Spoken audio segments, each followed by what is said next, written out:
Broadcasting live statewide from the Civic Media Studios in Green Bay. This is Nite Lite with Pete Schwaba, your inside source on everything entertainment from Wisconsin to Hollywood.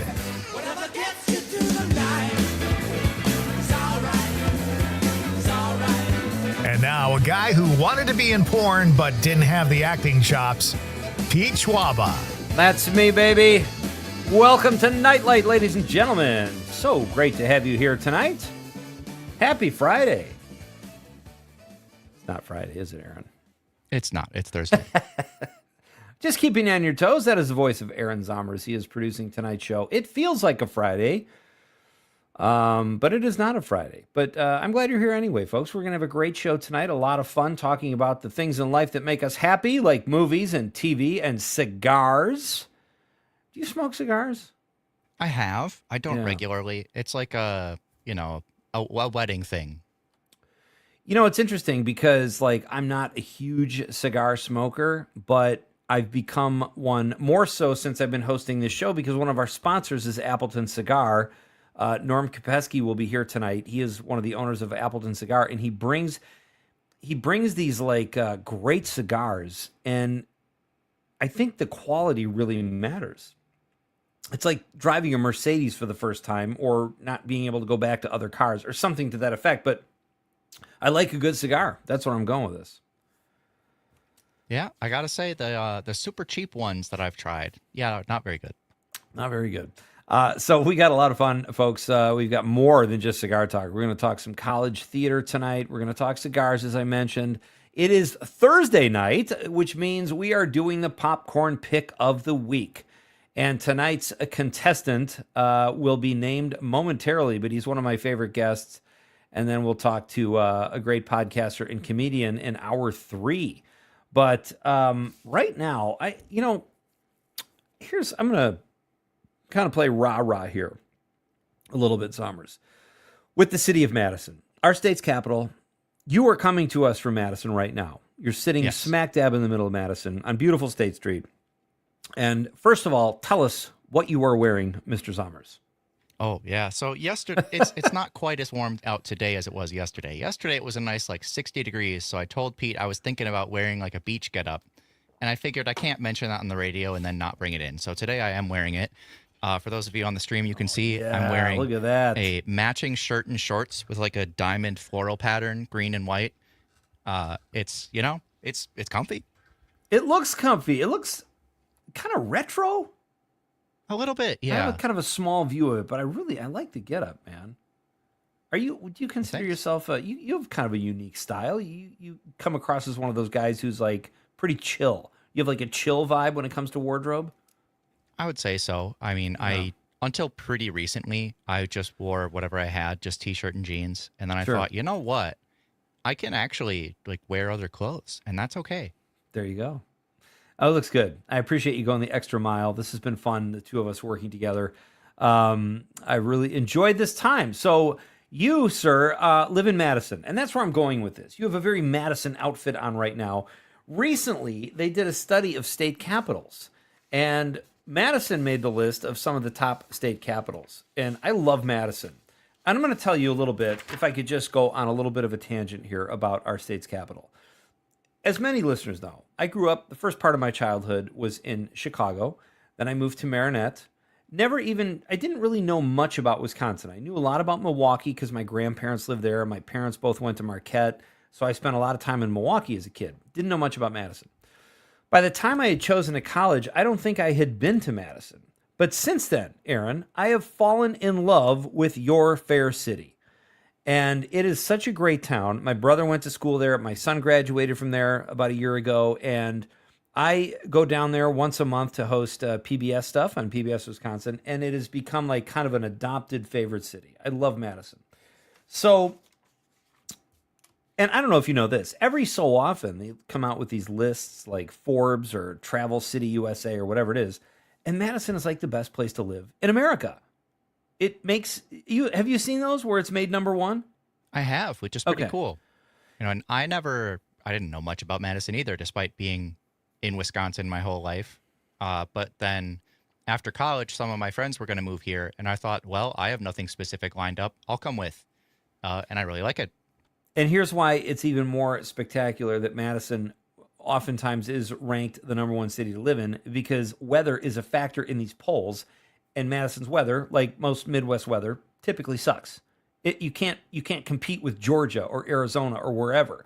So you got to take that out right away. So to win number one and not have weather factor in is really remarkable. So that's a good point. Yeah, so it came out, these studies, I think I saw this on, this was Wallet Hub, the best and worst state capitals to live in. An annual study ranked all 50 state capitals on 48 different factors, including things like affordability, income, job growth, education, healthcare, nightlife and culture, crime, and weather. So, all right, take Madison out of there because Madison, it can't compete with some of these other ones, but here are the best 10 state capitals to live in, according to Wallet Hub. Austin, Texas, not a huge surprise there. Raleigh, North Carolina, Atlanta, Georgia, Madison, Wisconsin is listed as number 4. And again, those first 3 cities all have great weather. So Madison would probably be number 1 every year were it not for weather. After that, it's Boise, Idaho, St. Paul, Minnesota, also sucky weather. Lincoln, Nebraska, okay. Bismarck, North Dakota, Denver, Colorado, and Salt Lake City.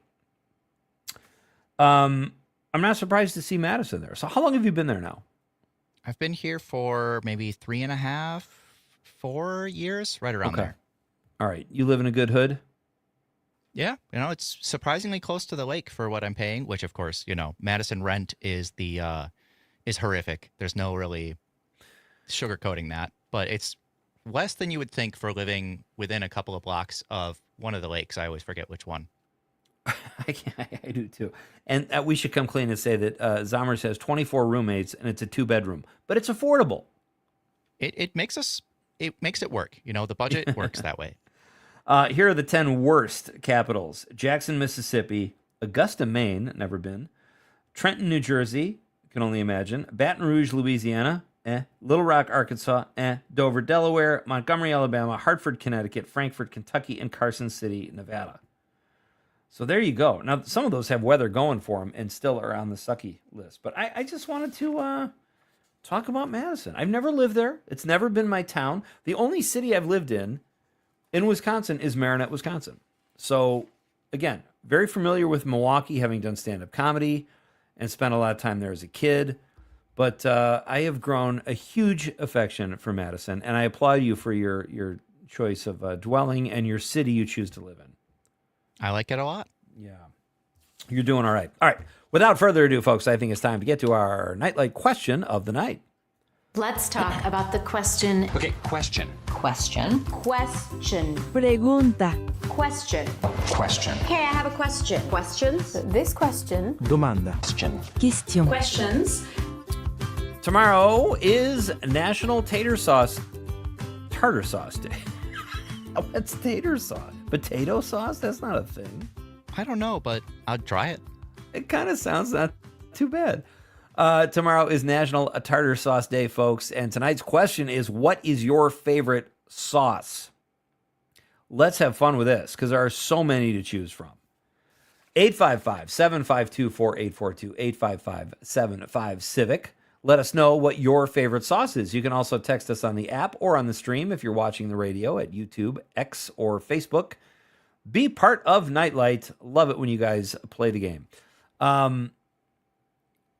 This is kind of embarrassing because I thought of this question last night, and I still can't pick one. I want to say some type of barbecue sauce, but I can't zero in on what my favorite sauce is. I like a good, hot sauce, a good salsa verde, but I don't know. I don't want to make a mistake. One sauce is very difficult because sauces can make or break a food very easily. Well, you just added a lot more pressure. Even just the amount of sauce, even if it's a great sauce and you have too much or not enough, it's a delicate balance you got to get. It is. You don't want to drown something in sauce. But I will say, I'm trying to think of the avocado sauces, or the guacamole. Those are more dips than sauces, but I'm just going to go with a really good homemade hickory barbecue sauce, maybe with some brown sugar in it or something like that. Something that's so good, I don't even care what the food is that it goes with. Because last weekend when I was in Door County, I had ribs, and the barbecue sauce was so unbelievable. So I guess by default, I'll say barbecue sauce. What about you, buddy? I think I got to go with something that's homemade. But as for what it's difficult, I think, I don't know. That's very, very You hard. can think about it, dude. I don't mean to put that much pressure on you. But let us know, folks, what is your favorite sauce? And you know what? I like a good tartar sauce, frankly. If you have decent fish with some lemon on there, some tartar sauce, I would put maybe tartar sauce up there with the hickory barbecue. Great guest tonight, folks, on the show. Very excited to welcome tonight's round of visitors. Mr. Greg Pragle will be here after News, Sports, and Weather, which rolls up in about 14 minutes. Greg is a professor of acting at UW Stevens Point and a very fine actor himself. He will be here at 5:35 to tell us about a really cool production that you can check out if you're in central Wisconsin or don't mind a road trip. It's the University of Wisconsin Stevens Point's Spring Show. We talked about this last year with department head Mark Hansen, and Greg will be here to talk about it tonight. Very excited. We continue our week of college acting thespian talk as we had Alan Kopechki on last night from UWGB. Greg will be here at 5:35, and he's going to tell you all about She Kills Monsters. So that will be fun. Pardon me. At 6:10, my pal Norm Kopechki swings by. He's one of the owners of Appleton Cigar. They have some events coming up. We'll talk to Greg about the outstanding sticks that they sell. Somers, have you ever heard of cigars referred to as sticks? I guess. Maybe not specifically, but, it makes sense. I don't think I have until I met Norm Kopechki. And then he had guys come on the show who he works with. These two guys, it was a while ago, I can't remember the names, but they kept referring to cigars as sticks, and I thought that was so cool. It made me want to be cooler. Anyway, Norm will be here at 6:10. Popcorn Pick of the Week happens at 6:35. Daniel Wheeler will be here, a local artist and actor and a very fine human being. Danny Wheels will make the Popcorn Pick of the Week and tell us where you can see a short film he is in that just got accepted into a really cool film festival. So we'll talk about that. And then, very excited, my pal Mike Schmidt will be here at 7:20 telling stories only the way Mike Schmidt can tell them. He is a brilliant storyteller, and we are going to talk about bad guys we love in movies. So that will be fun. That's in Act 3. Before that, it is just great to have you here, folks. I started to watch Secret Agent last night, The Secret Agent, which is nominated for Best Picture. It's a foreign film with subtitles, and I was too tired for subtitles. You ever been there? Yeah. Although, Dude. just starting to watch a movie, that is also just an unfortunate place to be. Tired. I know, when you but can't finish it. I rented it, and I didn't realize how tired I was until like 15 minutes into the movie. And it's almost a 3-hour movie, and I paid $15 for it on Prime. So now I've got tonight and tomorrow morning to finish it, and I've got over 2 hours of it still left. So the pressure At is least on. you have a couple days, and it's not just 24 hours. 'Cause sometimes those are just 24 hours. We'll see. All right, when we come back, folks, after this very short break, I'm going to tell you about something that is being reopened. There's new evidence in a very famous assassination and a very sad assassination. We'll talk about that. Maybe read some text. It's Pete Schwaba and Nite Lite on the Civic Media Radio Network. It's not too much to describe, yet it's enough for two lives, and I can never stand by nothing, but at least I'm gonna try. Ooh, sauce. You got all of it. Go ahead. Ooh, sauce. Go ahead. You got all of it. Ooh, sauce. Strong Coffee, WMDX Madison. Judge Chris There are a lot of Taylor weird has spent songs her out there. career protecting the rights and That was a freedoms great of one. Wisconsinites. Hey, can you She tell brought what Daniel Democrats and Berry's... Republicans together to Is that give law 2 enforcement mugs? the tools they need to protect victims' privacy. I think. And He she has sent been like a an tireless emoji, but advocate it's for so domestic tiny I violence can't see survivors, it. working to make sure I don't rape know. victims Hard to have see, access even to putting it on the emergency screen where it's a little contraception bigger. in every hospital in Wisconsin. Throughout her career, Judge Taylor has fought to make sure women can make their own personal health care decisions. And Judge Chris Taylor is serious about safety. She's held people accountable for their actions, upheld our laws, and protected our rights. Judge Taylor doesn't put her thumb on the scale. In her courtroom, everyone gets a fair shake, and she's never once had a ruling overturned. Call Judge Chris Taylor at 608-266-9360. Tell her thank you for standing up. Sorry, for I was us. not the most Paid for by responsive a last Better segment. Wisconsin I was Together Incorporated. one of the computers, the audio just decided it was done working, so I was trying to fix something. Celebrating We got it back, though. every shape That's and all right. every size. Their expert bra fit specialists offer a refined, pressure-free experience designed for comfort, beauty, and ease. Bra, sleepwear, swim, and lingerie, Allure has it all. With a personalized touch and a commitment to service, Allure helps you feel supported every single day. Visit Allure's new location in the Hilldale Shopping Center, where bra fittings are their focus. Visit AllureFits.com. That's AllureFits.com. Every hero needs a place to gather. Guild Pack Games in Stoughton is built by players for players. Warhammer, Pokemon, Magic the Gathering, One Piece, Dungeons and Dragons. Build friendships, build your deck, build your legend. Guild Pack Games, made by gamers for gamers. Hey there, Wisconsin. Tom Hartman here. Democracy is not a spectator sport, so join me each and every weekday right here on Civic Media for the Tom Hartman program from 11 a.m. to 2 p.m. Covering the news of the day and sharing ways for you to get off the sidelines and get active in your community.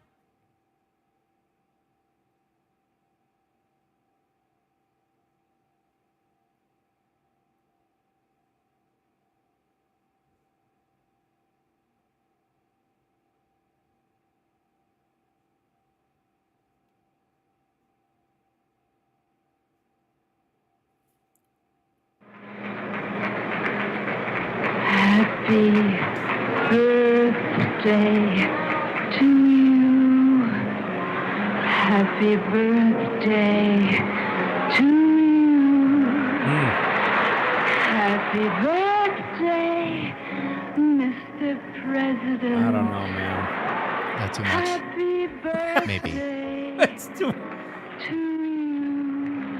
Welcome back. This is Nite Lite with Pete Schwaba. That is Aaron Zomers working, spinning the tunes tonight, playing DJ. That is Marilyn Monroe singing Happy Birthday to President John F. Kennedy.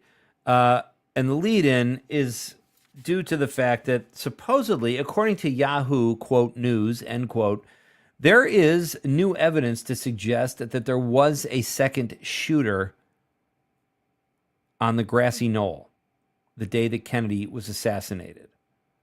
And I don't even know what to make of this, Zomers. Like, I've been hearing about this my whole life. As a kid or as a teenager, I remember watching footage of the Zapruder film or whatever. And then I've had it explained to me that, well, his head went this way because this. Nothing makes sense about it. I feel like I don't think a guy like Oswald can get that lucky. And I'm not, this is not, I don't even know what I'm trying to say. I'm trying to say there's no way there could not have been a second person involved.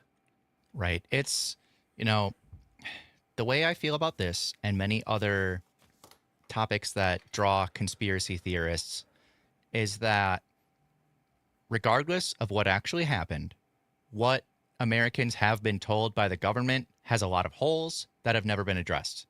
And something's fishy. Don't know what it is. I have not yet looked at this supposed second video or anything, so I don't know what to think. I just know, I know that I don't know what to think. That I'm kind of just like, whatever, it happened. We know what we know, allegedly. I don't know. It's all a mess. It's a mess, and it reminds me a little bit what we've been told about this. And I try so hard not to be a conspiracy theorist. I'm not that guy. I know sometimes things happen, and you can't really explain it, and it seems weird, but it happened. That's the case with the Kennedy, the Zapruder film, where you see him grab his neck, and then his head goes back completely in the other direction. And I've had that. That's been, well, they've tried to explain that as a way of, well, no, his head could go back that way if this, that, and this. I feel like we are being fed something from 50 years ago or longer, maybe 60 years ago, I guess, that, it's like the Epstein list. It's like they don't want to release it because of something. Is somebody else named in this? Like, is there something we're not supposed to? I think as Americans, we can handle the truth. Especially with this one where it's so long ago. I mean, come on. And the Warren Commission, okay, fine. I just feel like we deserve the truth here. And maybe they don't know the truth. There's always that possibility too. But I feel like it's something very similar. Like they don't want something to get out. But I think, like you said, it's been that long. It's been 60 years, whatever. Tell us the damn truth. Yeah, I don't know about that music, dude. Well, Marilyn Monroe, she was doing her best. It was for the president. It was celebrating him. I have so tomorrow's weird. Tomorrow night, folks, we have some original content on a show, and then some highlights, and then we've got some news we'll announce tomorrow on the show as well. So tune in for that. That'll be exciting. And tomorrow I had stuff planned, and then all of a sudden I just found out I'm going to be around. I've got a delivery coming. So it's between 9 and 5. They've really narrowed it down so I can enjoy what's supposed to be a pretty nice day. 9 to 5. Are you kidding me? That's a whole job waiting for that package. That's a day. I'm getting docked a day's pay, basically, waiting for a delivery guy. So stupid. You got the storks coming by with another kid or something? Or oh, geez, I don't know. Maybe it's kind of no. It's a new fridge. Our fridge went out a while back, and I just didn't want. It's only 12 years old. This drives me crazy too. My parents have had 2 refrigerators. They became the second refrigerator, like in the garage or the basement or whatever. 30 years old. And I've got this fancy fridge that lasted 12 years with the drink stuff and the ice. They're just crap. People don't make it. Looks nice. It's like a stainless steel refrigerator. And our dishwasher went a year ago too. That was about the same age. Again, top of the line, supposed to be nice. So we just decided to replace both of them. Probably warranted for 11 years and 11 months. Right. It went out the day after. That's total Schwaba. That's just documented truth. It's a term I can't say on the radio. I'll say encrapification, where they just make everything worse and charge you more. So that you have to keep buying it. Right. So we did that, and we bit the bullet because our fridge kept going off, and then you got to throw everything out. So it's like we've probably wasted $300 worth of food. We might as well just get a new fridge. Whatever, man, but I'm not happy about it. I'm in a hostage situation tomorrow. Stream comments, folks. We've got Daniel Barris sports highlights. And I think he just sent, those are 2 mugs, right, Zommers? Like a clink? I think so. So cheers. Okay. Cheers, Daniel. Nice to hear from you again. He texted last night as well. And then we've got Dave on the stream. Dave Kunish says, tzatziki sauce. Yes. That's a good sauce. Oh, I forgot. What? I love Middle Eastern food. How did I forget about tzatziki sauce? Again, especially homemade. I've never done that. It's pretty easy to make. You just get, I don't remember all of the ingredients, but you get some dill, some cucumbers, some yogurt, and some other stuff. It's real good. Okay. I need to make, I've just had a revelation on the air. I need to make more sauces. Yes, you do. Making your own sauces will change your life. It'll make me a better person. We've got some more text too. Let's get to the text line. Tom from Hartford says, great with any meat, burgers, chicken, pork, fish, also dipping vegetables. Fantastic with anything potatoes, any food that you might use salt and pepper on. I think I'm reading these out of order. What was Tom's sauce? He didn't really say the sauce, did he? I don't think so. Tom, we need clarification. I don't want to leave you hanging, but oh no, he did earlier. He said high quality homemade peppercorn ranch. Peppercorn ranch is a great sauce. Well done, Tom. There it is. High quality. Yeah, great stuff. I'll say this too. A nice Heinz 57 sauce with some chicken can be good. Over-the-counter stuff. All right. We are going to break for news, sports, and weather, folks. When we come back, University of Wisconsin, Stevens Point, acting professor Greg Pragle will be here to tell us all about a really cool show coming up in central Wisconsin. This is Pete Schwaba and Nite Lite on the Civic Media Radio Network.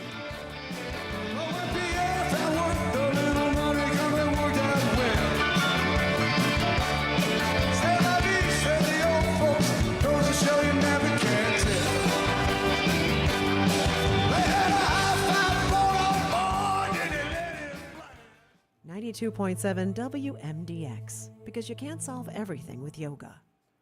This report brought to you by Downtrins Distilling, making fun flavored spirits with local produce. Attend a tasting. Book today at downtrins.com.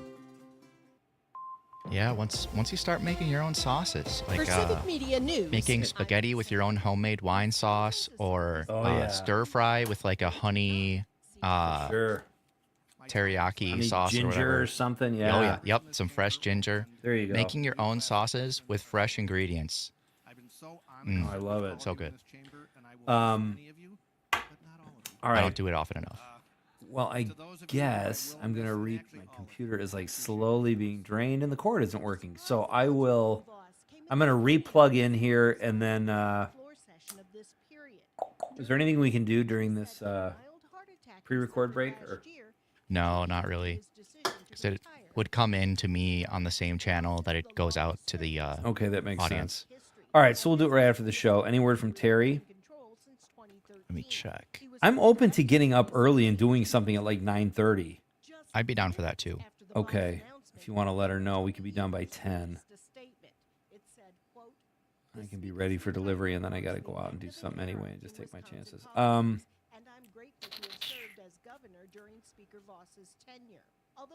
All right, I'm going to unplug here and replug in, so I'll be gone for a few minutes, but I'll be back. Sounds good. And Okay, then just remember to mute when you hop back in so people don't hear you breathing on top of you talking. Okay, you got it. See you in a bit. Yep. But he also angered fellow Republicans, including President Donald Trump, who said Voss did not do enough to look into voting fraud in the 2020 election when Trump lost the state of Wisconsin. Trump even backed a Voss challenger in the 2022 primary. Voss's term will end in January when the new class of freshman legislators is sworn in. For Civic Media News, I'm Lisa Hale. For this and other stories, see civicmedia.us. On your entertainment beat, I'm Pete Schwaba. Wuthering Heights was looking down on the competition at last weekend's box office. The remake of the classic Emily Bronte story from Warner Brothers brought in $32.8 million for an impressive showing. The film, starring Jacob Elordi and Margot Robbie, barely pulled a fresh rating on Rotten Tomatoes and has been described as a racier retelling In of regards to this classic comment, story. Sony's rude. animated family comedy Goat finished in second place with a box office haul of $27 million domestically. The film also received good ratings from critics and even better ratings from audiences. Caper film Crime 101 was very well reviewed and pulled in a respectable $15 million, although that number was far short of expectations for MGM. Coming in fourth place was last week's number one, Send Help, from director Sam Raimi. The film pulled in another $9 million and has made just under $50 million so far. Kevin James' Solo Mio finished in fifth place with $6 million. For more showbiz fun, tune in to Nite Lite with me, Pete Schwaba, weeknights from 5 to 8 p.m. on the Civic Media Radio Network. This report brought to you by Sugar River Pizza. Skip cooking. Get the hot, handcrafted pizza consistently rated Best of Madison, delivered straight to your door. SugarRiverPizza.com. I'm meteorologist Brandon Bormans. Breezy tonight with snow developing, possibly mixing with some rain. Mostly snow, though. Low temps in the lower 30s. On Fridays, some snow through about mid-morning, then mostly cloudy and breezy with highs in the mid to upper 30s. A slushy inch or two of accumulation when it's all said and done. Currently, it's 44. Is there an issue that's important to you? Would you like the President of the United States to know how you feel? Why not call the White House comment line? The number is 202-456-1111. The White House comment line is open from 10 a.m. to 3 p.m. Eastern Standard Time, Monday through Friday. Standard phone rates may apply. You may also send an e-message to the President at whitehouse.gov/contact, a public service message from the Civic Media Radio Network. This is Robert Pilot, host of Native Roots Radio. On our show, we talk about Native issues like treaties, protecting Mother Earth, and holding our elected officials accountable. You'll also hear from Turtle Island voices like Arvina Martin, State Representative Heather Keeler, Ruth Anna Buffalo, Dr. Anthony Stately, State Senator Mary Kunish, Robert Lilligren, and Bob Blake. Native issues are human issues, and human issues are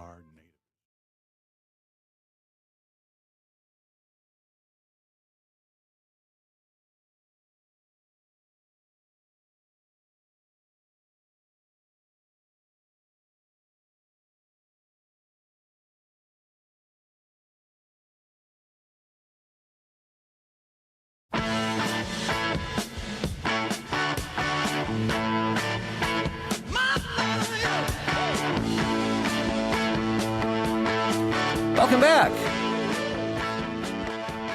It is Thursday night, a Thursday night edition of Nite Lite here, folks, and it is great to have you with me as we broadcast statewide throughout our beautiful state of Wisconsin and parts beyond over the app and stream. Welcome back to Nite Lite. Our question of the night is, what is your favorite sauce? Tomorrow is National Tartar Sauce Day. I don't know how long that particular sauce has had its own day, but I think it's a fine sauce. But what is your favorite sauce? 855-752-4842, 855-75-CIVIC. Let us know. Or you can text us on the app, or if you're watching the radio at YouTube, Facebook, or X, you can send us a stream comment. Be part of the show. Let's have some fun. All right. It is my pleasure to welcome to Nite Lite for the first time University of Wisconsin Stevens Point professor of acting and a fine actor himself, Mr. Greg Pregel joins us now. Hi, Greg. Hi, Pete. Thank you so much for that introduction. Well, it's great to have you here, and this is sort of shaping up to be our college week here because we're talking to different various professors from around the state in their acting departments. So we had someone from UWGB on last night and now Stevens Point tonight. So I feel awesome. I feel like you guys, your stories need to get out there because you're doing great work. But first things first, Greg, do you have a favorite sauce? Yeah, I mean, I grew up in Buffalo, so I guess a buffalo sauce on things has to be one of my favorites. But I also lived in Memphis, Tennessee for about 2.5 years. So a good barbecue sauce, like a tangy or a little honey barbecue sauce, like chef's kiss to that. Yeah. I'm with you. I think a good hickory or something sweet with some honey or something, barbecue sauce. And it's so funny with the buffalo. I remember hearing about buffalo sauce for the first time, and I thought, oh, it sounds really disgusting. And then you realize, oh, it's the city. That's where it started. It has nothing to do with a bison, right? Right. That's exactly it. Yeah. Where we call wings just wings or chicken wings. Yeah. Not buffalo chicken wings. It's Right, exactly. Last night, Greg, this seems to fit in with our theme here for this interview. Our question was, what was your favorite Robert Duvall movie? Because he had just passed away. If a movie doesn't come to mind right away, given your field, do you have an opinion on Robert Duvall? I assume you were a fan, but what did you think of his career? Yeah, phenomenal actor. Agreed. There's too many to mention. Oh, I should have one at the tip of my tongue. You could think about it too if you want. That's fine. Yeah. Let me sit with it. With it. That's a really good one. He's one of the greats. Absolutely. Yeah, definitely. It was fun because that was our question last night, and the text that came in, you forget about some of the films he's done. Like these people are like, oh yeah, Secondhand Lions. Oh yeah, he was Boo Radley and Harper Lee's To Kill a Mockingbird. So with no lines. So he had tons of roles like that we had just kind of forgotten about. At least I did. Yeah. So it's great to have you here. Tell us, before we jump into one of the reasons you're here, tell us, you've had a great journey. You just mentioned you grew up in Buffalo. Yeah. You went to New York to the Stella Adler Studios to study. That must have been a kick. And now you're in Stevens Point. That's quite a trajectory. Tell us a little bit about your journey, Greg. Yeah. Well, since I'm in an undergrad program, I came out of my undergrad program, which was Niagara University in Niagara Falls, New York. So Niagara Falls is not a new thing to me. We used to go there on a weekend or weekly basis type thing.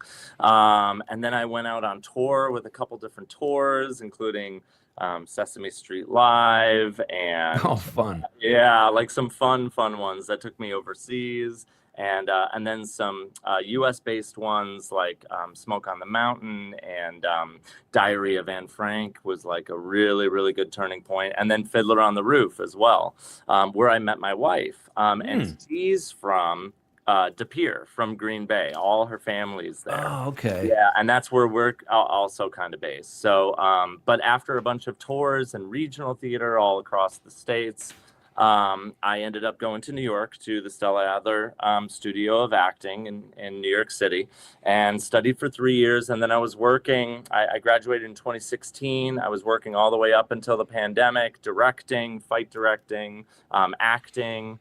And then pandemic hit, and we decided to move closer to where her family was just for a small time. And a small time has been about almost 4 years now. So yeah, but it's been a great journey and going with the flow. And we started a family. I have 2 kids, and nice. So it's magic. Yeah, it's been magic.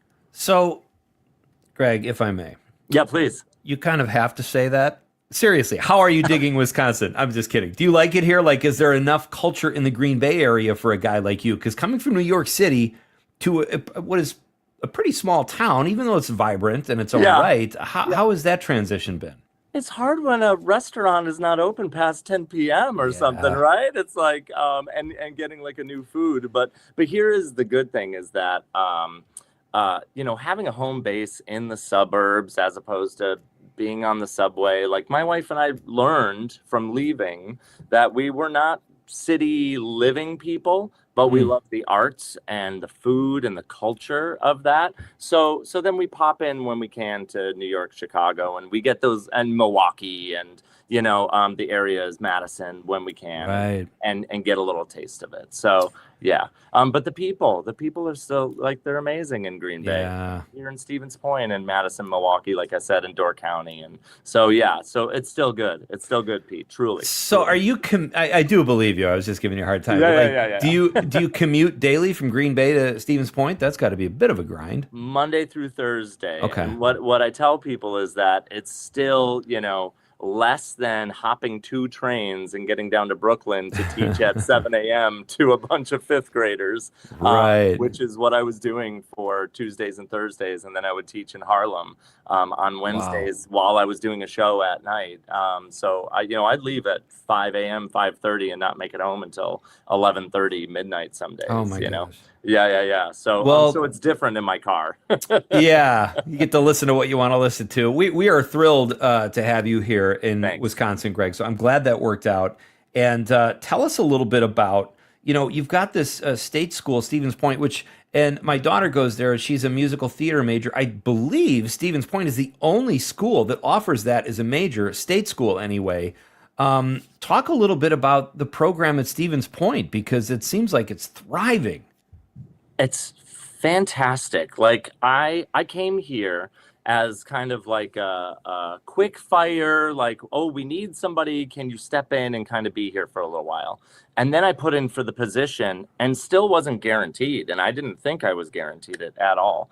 But I believe in this program because of those aspects and those facets that you were just saying, Pete, of like the musical theater program is top notch. I think the acting department is top notch. I think the dance department is incredible. I think the music department is fantastic. I think the arts and graphic design. I think the communications and media department. And I love, within these 3 years of me being here, 3.5 years, is that there is such a collaborative process between the faculty and between all of these departments that we do want to work with each other and do want to open up the doors to everybody in Wisconsin and beyond, and make the best stuff, create the best stuff that we can, tell the best stories that we can through all of these mediums and platforms. And when you get a bunch of people that are that passionate and hungry to do it, the students are going to be the ones that thrive out of it. Like, they're going to learn the most, I think. Very well said. My guest is Greg Pregel. He is a teacher of acting at the University of Wisconsin-Stevens Point, a fine institution here in our beautiful state, and he is also a pretty darn good actor himself. Let's talk about, you've got this big spring show coming up, Greg. She Kills Monsters, and I only know a little bit about the story because I helped my daughter audition for it. It is nuts. Tell us about this fun show. Yeah. It is crazy. So this show, She Kills Monsters, is based off of a familial relationship between 2 sisters. It is not a spoiler. Within page number 2 of the play, one of the younger sister dies and passes away. And she leaves behind a manual that is, it's a module for a game of Dungeons and Dragons. So if you know nothing about Dungeons and Dragons, it's fine. You don't need to come to the show. And the show actually sets you up to learn about the game as you're watching this adventure and this story unravel. If you do know Dungeons and Dragons, whether you have players' manuals and handbooks or not, then you're going to love all the Easter eggs that we put in here. We put a ton in there, but it's crazy. There's like 10 big battles in this show, and that does not happen with modern theater. It happens with like Shakespeare and Three Musketeers and stuff like that. So so it took like, I think we did all the fights, which is going to be insane for people who come and see the show, come and see it, is like in 5 or 6 days. We did all the big fights and only 4-hour, rehearsals or so, something like that. So these students, like, along with student life and all the homework and everything like that, really put a lot of work and passion and drive into this thing. It's quite unreal, the feat. And then I'll also just lift our department and say, everyone has been so supportive because it's a huge lift. There's 20 plus monsters in this show that include costumes and puppetry. And they have been working like to the T since I can remember on this performance on this project, and we're about to open it in like a week and a half or so, which is crazy. So exciting. And Yeah. I reminded her too that, me dragging her and her brother to martial arts every day when they were kids so they could get their black belts finally paid off because she knew a little bit about what was going on in the audition. Greg, I mentioned earlier I had a professor from UWGB on. Yes. And I asked him, and I'm going to ask you the same question. Here in Wisconsin, particularly northern Wisconsin, where there might not be as much original theater or even licensed works or whatever, do you feel the community of Stevens Point, Plover, Wisconsin Rapids, wherever, takes advantage of this great entertainment they could see? Or is it something that's so like it's on a campus, but anyone's welcome, right? Do you feel like you have enough access to the general public where they could come too? Yes, and at times I think we probably all get in our way of, and I know we all, know this, but I'll just say it out loud that the pandemic made it easy for us to go, we can sit at home and watch everything on our couches. Give yourself the opportunity of a theatrical experience, a life experience, and go out and see any theater, any concert, Agreed. anything, but also, of course, we want you to come in the doors. Like, come experience the show. It's a lot of fun. It's a big part of the show is like, it's got to be fun. So we put a lot of play into this for you, the audience. Right. Yeah. So please come. I feel too like if people see the great work our universities are doing and what the kids are learning, that can only help to build more support in the community. And I could not agree more with you. Go have that shared experience. We just have about a minute. We're going to do a quick break, and we'll be back with more with Greg. But I want to ask you very quickly, Greg, if you could. You've taught fight directing. Is it fun to teach fighting to these kids in theater? It's really a dance, right? It's a dance. It's, Fight Club and fight choreography is the same thing. First rule, you don't tell anyone, but I tell people safety. And the second rule, safety. And then after that, it's a dance, and we're going to have a lot of fun, but they look really good, like all these students, and on stage, it looks really, really cool. So yeah, the whole show is about, I'm going to say it, Pete, it's about kicking ass. So come and watch us kick some ass on stage. I am so excited to see that. Greg Pregel is my guest. He is a professor of acting at University of Wisconsin-Stevens Point. They do outstanding work there. Their big spring show is coming up. We'll tell you more about that in just a moment and where you can get tickets and where you can see it. And we'll have a few more minutes with Greg after this very short break. Don't go anywhere, folks. We're doing Nite Lite tonight. It's Pete Schwaba on the Civic Media Radio Network.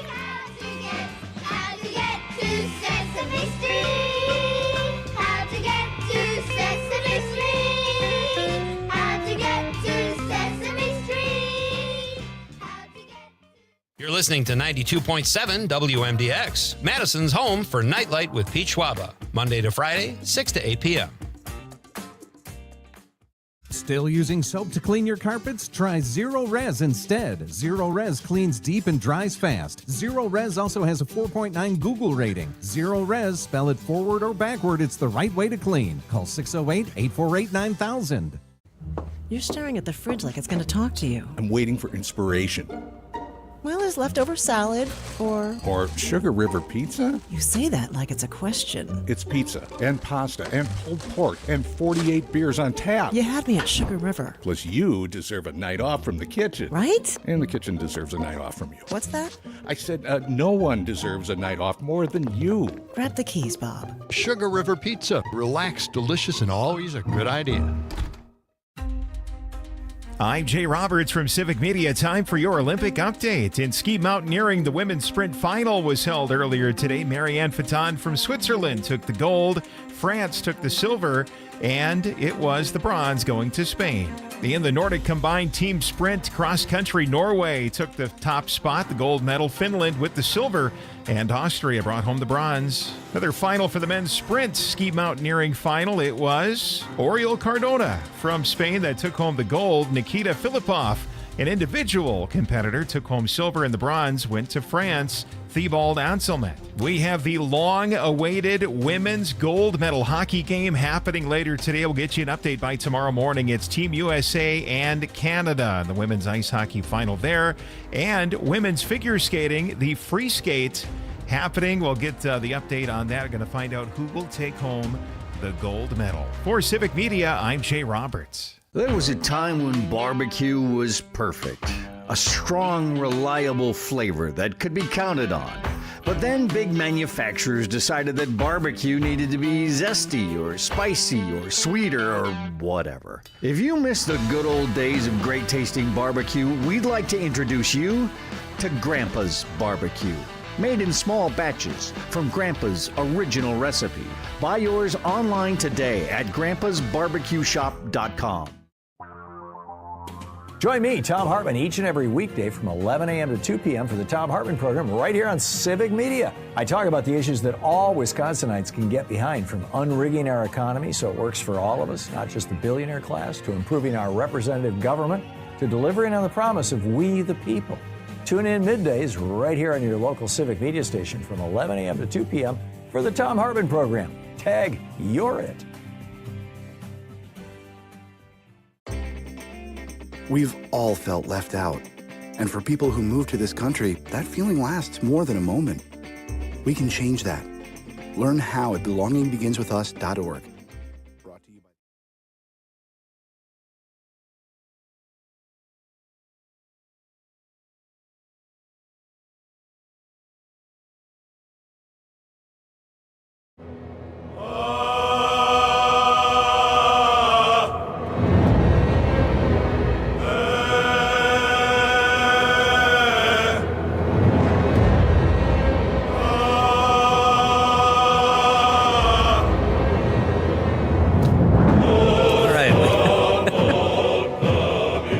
Welcome to Radio Dirge. I'm Pete Schwaba. This is Nite Lite. What was that, Zommers? That's the main theme for the hit video game Baldur's Gate 3, which is based on D&D. I knew it had that's some right. significance. I was like, it had to be a fantasy type something. Yeah. Yeah. You know, Zommers, that could have been the Iron Lung score as well. It could have been. It had a very similar feel to it. All right. Welcome back to Nite Lite, folks. I am Pete Schwaba. My guest is Greg Pregel. He is a professor of acting at the University of Wisconsin-Stevens Point and a very good actor himself. Greg, I first became familiar with you. I didn't even know my daughter had class with you because until after I mentioned this film that I had seen you in at the Waiwiga Film Festival called Benefits, a short film where you bring a baby to work. That looked like it was kind of a fun film to do. Yeah, absolutely. The director and writer of it, Kevin Obstats, wrote it. He's with the communications media department here. And we started collectively working together in class for acting technique on film and him working with his filming directors. And we started collaborating, and then he was like, hey, I have a project. Do you want to do it and want to read it? And I was like, yeah. So I read it, and then we filmed it in 2 days, and it is awesome. And it's the best. That's fun. My daughter is the lead nice. at like age 1 or so, right? Like, That's great. Yeah. So so it's great. Oh, that's fun. Does it have any more showings at festivals that you know of? Is it still kind of on that circuit? It's going around, but I don't. Yes, there is one. Oh, and I can't think of where it is, but it's in somewhere in Minneapolis or Minnesota. Is the next one? Yeah, but it is going around the film festivals right now, and then I have another one, a new one that's going to start going around next month called Mort, and it's all about this actuary who is visited by death and gets one more day to live before he passes. And it's kind of like It's a Wonderful Life comedy. Is kind of dark comedy. So it's Love good. it. Yeah. That's awesome. All right, let's talk about some bigger projects you've done as well. You had a great role on Chicago Fire. A great credit as an actor. I'm sure everybody wants to be on that One Chicago or Law and Order. Any Dick Wolf show is outstanding, but you had a great spot with, or a great scene with Christian Stolte, his character, who's a really good actor too. What was that experience like? Incredible. So I get this co-star, and sometimes co-stars can be no lines or 1 or 2 lines and you're gone. I get 2 scenes. There's a little bit of meat to it and flavor. And I remember getting on set with Christian, and I'm just like, my heart's racing. I'm so excited. My first co-star. And we run the scene a couple times, and we're just like bouncing off each other playing. And then we were sitting next to each other in the chairs while they readjusted the cameras and lights. And I just took a deep breath and I said, all right, you're going to break the ice. Like, just be be brave and just break the ice. And I said, Christian, I know you've worked at Steppenwolf in Chicago. It's one of the theaters that's a dream for me. And I just want to say, I love your work. And we started talking. And at the end of our scene, in the end of the day, he was like, it was a pleasure working with you. And you were actually listening to me. You weren't just like spouting lines with some, he was like, no shade, but he was just like, some actors sometimes just say the words on the page. And he was like, you really were like, we were acting that scene together. It was, and it was so much fun, Pete. It was, I'll always remember that experience with him. He's a great actor, great guy. That is Greg Pregel, who teaches acting at Stevens Point and is also an actor. We're talking about his spot that he did recently on Chicago Fire. It's so funny. What I love about actors, Greg, is that Christian Stolte looks like a total badass. He's got that mustache. Yes. He looks like a real hard ass. I don't know him well at all. I maybe met him once years ago, but just a kind of a nice, gentle sort of guy, right? That's a sign of a great actor. Yes, totally. He was so personable.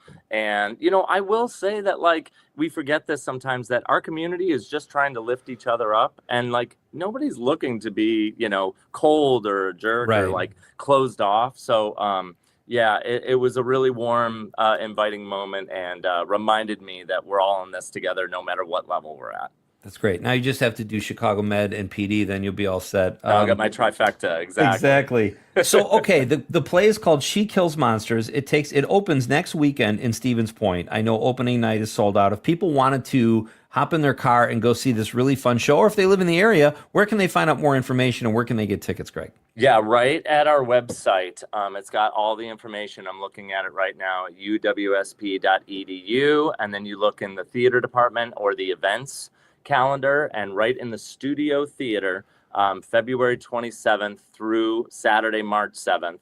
We have one day where there's a double, and it's Saturday, March 7th, 2 p.m. and 7:30, and then also Sunday, March 1st is a 2 p.m. Other than that, it's 7:30 each night. Tickets are right there. You can check them out. $28, which is not a lot for what you're going to get. Trust me. It's running about 1:30, 1:35 with no intermission. There's a lot of combat, a lot of heart to this story as well, and a lot of comedy. I promise you will laugh as well. So come on out. I love that.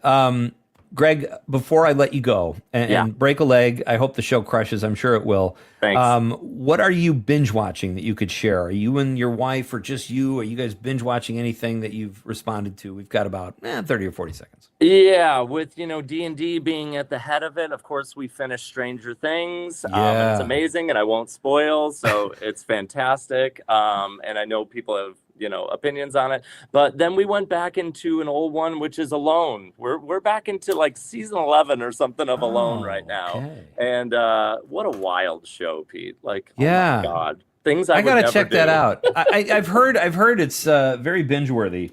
It's very binge-worthy, and you root for the underdogs, you root for everybody actually, because it's just all about being human and surviving out there. So it's great. It's so funny you mentioned Stranger Things because I watched the first season with my son when he was in high school, and now it's like he and Kate were home and we watched it over the holidays. The way they dropped it was weird, and I didn't know what the hell was going on. I was purely there just to hang with the kids. You can relate to this, I'm sure. And I'm like, we had this shared experience. I still needed it explained to me. Greg, thank you so much, my friend. It was great to meet you. And Thanks, good Pete. luck with She Kills Monsters. It's going to be fantastic. Thank you. I'll see you at the show. All right, you got it. That's Greg All right. Pregel, folks. Check out She Kills Monsters at the University of Wisconsin-Stevens Point. We are coming right back after news, sports, and weather. It's a great night here on Nite Lite. Glad you're here.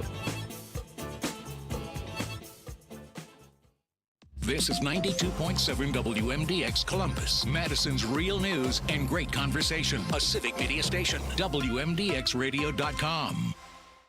ABC News, I'm Michelle Franzen. New concerns as tensions rise between the U.S. and Iran. The president is said to be weighing possible military strikes. On Air Force One today, traveling to Georgia, the president urged Iran to finalize a nuclear deal, he says, and gave a rough timeline to reach that deal. I would think that would be enough time, 10, 15 days, pretty much maximum. Iran and Russia, meantime, held military drills today in the region. In Britain, former Prince Andrew was released after his arrest earlier today in custody for roughly 11 hours on suspicion of misconduct in public office. ABC News has learned it stems from his time as a trade envoy and possibly connected to recent Justice Department documents alleging Andrew was forwarding emails to Jeffrey Epstein.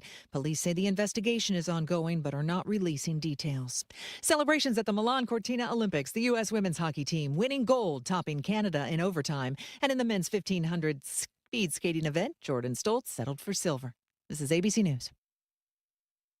In Northern California, one backcountry skier still missing following the deadliest ski-related avalanche in U.S. history this week. 8 backcountry skiers died, 6 others survived. All were on an expedition together near Donner's Pass when a major snowstorm hit. Here's ABC's Trevor Ault. Blackbird Mountain Guides offers expertly guided excursions in backcountry skiing. In a statement, they say they're fully engaged in assisting the search and rescue, adding this was an enormous tragedy and the saddest event our team has ever experienced. The number of Americans signing up for jobless benefits slipped again last week, a positive sign layoffs could be slowing. 2 weeks ago, the Labor Department said 227,000 initial jobless claims were filed, a decline of 5,000 from the week before. In the week ending February 14th, the figure plunged by 23,000.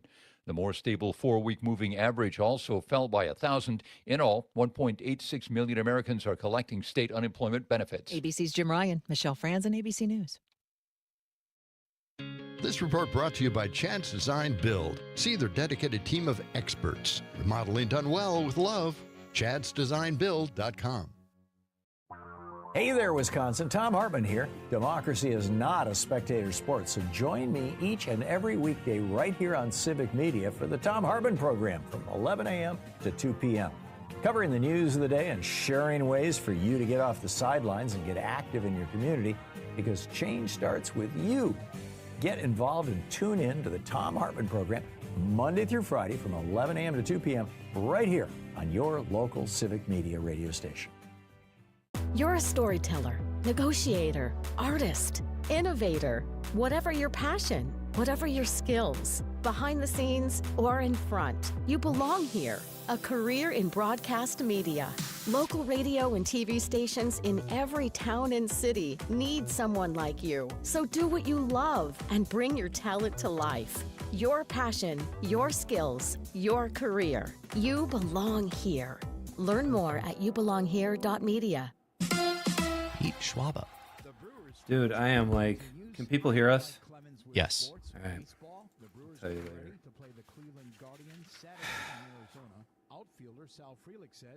Been a day. Just turned into one. Yeah, I mean, lift, put on some good weight. Yeah, that's kind of just what it was. Just lifting a ton. College basketball, Marquette losing at home to number 17th ranked St. John's, 76-70.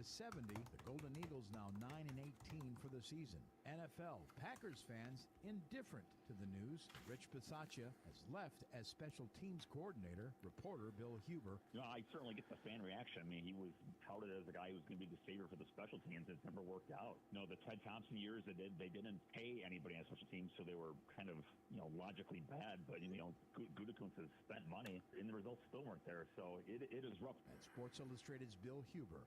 In sports, I'm Mike Clemens.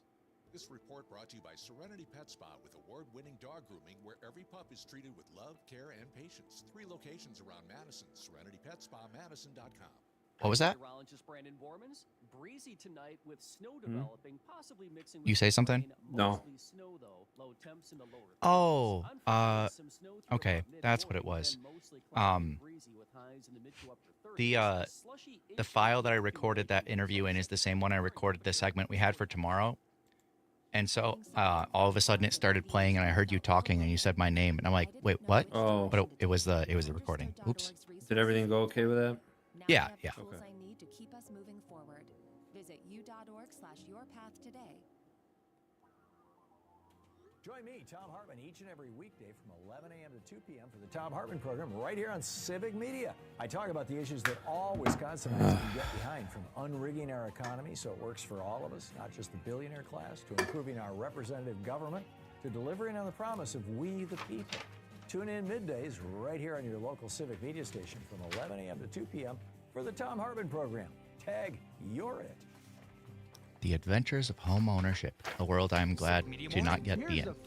I'm like, the existence of a vaccine that's about 97% effective, a lot of people aren't taking it. We have watched a resurgence of measles. Measles had pretty much 20 gone seconds. away. Children are in groups. They're in schools.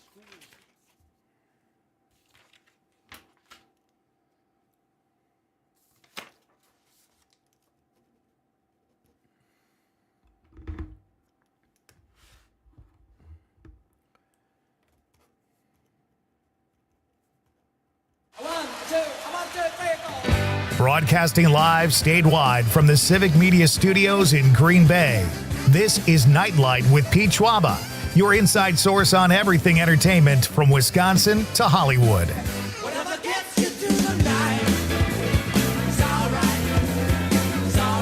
And now, a guy who binge watches TV for a living but doesn't get paid, Pete Schwaba. welcome back. Welcome. It is great to have you here with me at Nite Lite as we kick off hour number 2, also known as Act 2. We are jamming through a Thursday night. A popcorn pick of the week Thursday night, folks. Daniel Wheeler is here tonight to make the popcorn pick of the week. That is coming up in just about 30 minutes. Afternoon sports and weather at the bottom of the hour. He will be here to give us a movie pick, and he's a guy who knows movies, so you won't want to miss that. That's exciting. That's coming up this hour. We're going to talk cigars in just a few minutes with my next guest, too, who is one of the owners of Appleton Cigar, Norm Kopeski. He's got some cool stuff coming up and always fun stuff happening at Appleton Cigar. We'll talk about that with Norm. Lots of fun. You know, Zommers, that was great with Greg Pregel. I love that interview. Oh, me too. And, you know, I've always been into Dungeons and Dragons, and the way that he talked about it, the more I learned about that production, the more excited I am. Yeah. You know, it's got cool costumes. It has choreographed fight scenes. It has puppetry, and the kind of stuff that I love about, you know, learning about filmmaking is all the effects and the puppets, Right. like Star Wars, watching stuff about the props, the costumes, the puppets and everything, watching somebody with their hand up Salacious Crumb go and make it laugh, and it's just iconic. So yeah, I definitely want to see that. I'm excited to see it for obvious reasons. I have a separate interest as well because my daughter is in the show, but I love talking about that stuff. And I hope people take advantage when they have access to great theater, even if it's on a college campus, if it's still in your community. Absolutely pounce on it, folks. So lots of good stuff. We've got great guests tonight, folks. At this time, I think we should reintroduce, Aaron, if you would, our question of the night. Let's talk about the question. Okay, question. Question. Pregunta. Question. Question. Hey, I have a question. Questions? This question. Domanda. Question. Questions. Oh, yeah. Tomorrow, ladies and gentlemen, is National Tartar Sauce Day. Not tater sauce, like I accidentally said in the first hour. National Tartar Sauce Day. So our question of the night is, what is your favorite sauce? And we've got some good ones. We'll get to your texts in just a few moments, but share with us, please, your favorite sauce at 855-752-4842, 855-75-CIVIC, and be part of the show. It is always more fun when you guys jump in and hang with us, and we discuss like people. What did you say again, Zommers? I didn't. I'm really good at doing that. Oh, you put it off. I gave you time to think of it. That's right. I think I'm going to go with sweet chili sauce, like a Thai sweet chili sauce. Oh, very good. Wow, yes. I just had those with, I think it was just fast food too. It was like, I got poppers or something, and that's the sauce they gave you to dip it, and it was dynamite. I said a hickory barbecue sauce is up there as well. Tzatziki sauce. Dave said that on the stream. There's all kinds of great sauces. We'll delve more into that as the show goes on. Coming up in just a couple of minutes, folks, Norm Kopeski from Appleton Cigar will be here. We're going to talk to Norm about some of the cool stuff happening at Appleton Cigar. And then at 6:35, we'll make the popcorn pick of the week with local actor and artist Daniel Wheeler. He is going to come by and give us he's going to tell us about this really cool movie he's in, a short film. We've discussed it on the show before. It just got accepted in a pretty big film festival. So we'll tell you about that. Daniel is also going to give us a really cool movie pick that we can take into the weekend with us. And then in Act 3, Mike Schmidt, host of the 40-Year-Old Boy podcast and a very funny comedian, will be here as well. I'm going to see if I can get him to tell the story that he told a couple years ago on this show about playing basketball against girls, and it's really funny. But we'll talk about bad guys we love as well when it comes to movies. So all kinds of fun stuff here tonight. The question of the night, please be part of the show. Answer the question, and we will be off to the races. Folks. Right now we have a phone call on the question. What do we have? We have Ollie in the North Woods. Oh, Ollie. How are you tonight, Ollie? It was a food question, so I had a feeling we might hear from you. Well, I think somebody else already stole my answer, but I'm going to say it anyway. First off, I'm not much into sauce. Ollie, Sorry, you what cut sauce? out You cut there out for a second. Yeah. What was the sauce? I said I'm not much into cigars, but I do like me a smoking hot wing sauce. Ooh, that's a good one. It is. It is. Do you have a favorite, or do you make it homemade, Ollie? Well, I kind of jazz up Frank's wing sauce, but I really like it a lot, and I like it hot. Wow, that's great. That's great stuff. I like the Franks. I like a good what's the sauce? I can't think of it. It was all the rage at all the Thai places just a couple years ago. Not tzatziki. Anyway, that's a great answer, Ollie. Thank you so much for the call. Actually, it's wonderful on hamburgers too. I love to just put it on a hamburger with some kind of white cheese, provolone or a white cheddar. That's really delicious too. That's what I love about Ollie. She does a deep dive and does her homework. That is awesome. Thank you very much, my friend. Have a great night, Ollie. You guys have a good night. Bye-bye. All right, you too. Why can't I think of that? It's a red sauce. It's very hot, and it was all the rage. I'm totally blanking. It's on every table now. Sriracha? Sriracha. That's right. It's weird because I liked sriracha. When I discovered sriracha, it kind of changed my life. And then it just, like after a year, I'm kind of like, I don't need it anymore. I'm kind of on it. Like it's a good option to have, but I think there are other hot sauces I like more. Like I like Cholula. That one's pretty good. Yeah, exactly. Cholula's great. So, all right. Well, let us know, folks. Share your text with us if you would. We've got Casey James on the stream. He's watching on YouTube. He says, Frank's Red Hot Sauce. I put that SH blank blank on everything. A lot of people do, Casey. That's a great text. Thank you, sir. We've got, this is a new guy. I don't know. What can I say of this screen name, Zommers? Let's say Richard Fan. Let's call him Rick. Okay. Rick Fan. All right. Rick stuck in a ceiling fan. Richard stuck in a ceiling fan. You can kind of disseminate like what the screen name might be, but we can't really say it on the air. So he says yum yum sauce and pink sauce. Outstanding. Love that on egg rolls. Awesome stuff. Richard stuck in a ceiling fan also says, Pete, I astral projected into your car the other day and dinged it. Very rude. What does that mean? That's a whole deep dive thing. Basically, astral projection is like meditating and teleporting in your mind. I don't know. It's a whole thing. I don't get it. I need clarification, Richard, stuck in ceiling fan, if that is your real name. He also says, cannot believe the Godfather of Green Bay is advertised on here, but you still refuse to mention the solid gold in that The Room is. What? The movie The Room. Oh, okay. You're welcome to share that, Richard, stuck in ceiling fan. Noted. All right, we are waiting to get our guest, Norm Kopecky, into the show. Do we have him? Is he coming on the stream, Aaron? Do we know? That's what he said. I do not see him yet. Okay, we'll keep you posted. I'm jonesing for some cigar talk, but we've got the popcorn pick of the week coming up in about 20 minutes with our pal Daniel Wheeler as well. I want to share this because this is historic today, Zommers, and I share this with you as well. You know what the 21st anniversary is today? I It's a do, big because one. you told me. The first Please video on YouTube. This blows my mind. How did that even happen?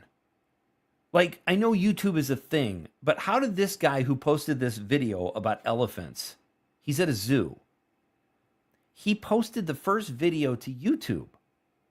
Somebody had to be first, I get that. But how is it this dude? And he's not I don't know. He's not like an influencer or anything. Do you want to hear the video? Yeah, let's play it. Alright, so here we are in front of the elephants. And cool thing about these guys is that they have really, really, really long trunks, and that's cool.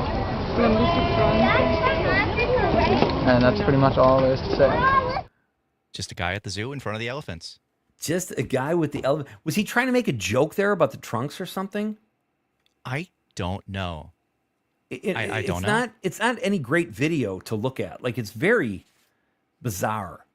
I think if I had to guess, I think it just exists for the purpose of making a video because he knew he was going to be able to upload it to the website as a test. So he's just like, all right, I'm at the zoo. I'll take a video. Yeah. But he must have, I almost feel like he's a guy that maybe knew something was going on, or like a friend of a YouTube creator or something. I think so. So strange. I think so. Yeah. All right, we've got, this is exciting, folks. I love talking about cigars. And it only started recently with one of our great sponsors here, and he is a solid dude in many ways, and he is one of the owners of Appleton Cigar, and he has become one of my favorite guests over the last couple of years. Mr. Norm Kopeski joins us now over the stream. Hey, buddy. Hey, good evening, Pete. How's it going? I think we have a little bit of a delay. You guys hear me? There we go. It's going great. Okay, great. It's going great. How about Perfect. yourself? Doing very well. Hey, I have to ask you, I know we have a lot to talk about regarding Appleton Cigar, but do you have a favorite sauce, Norm? I'm kind of a fan of the Taco Bell hot sauce. Oh, nice. Easily accessible. I love it. Norm, it's great to have you here. It's interesting. I went to your website today because I was looking at the upcoming events, and it said I had to click that I was 21. Now, I get that you got to follow rules and there are regulations and all that kind of stuff. Shouldn't people be able to smoke a cigar when they're 18?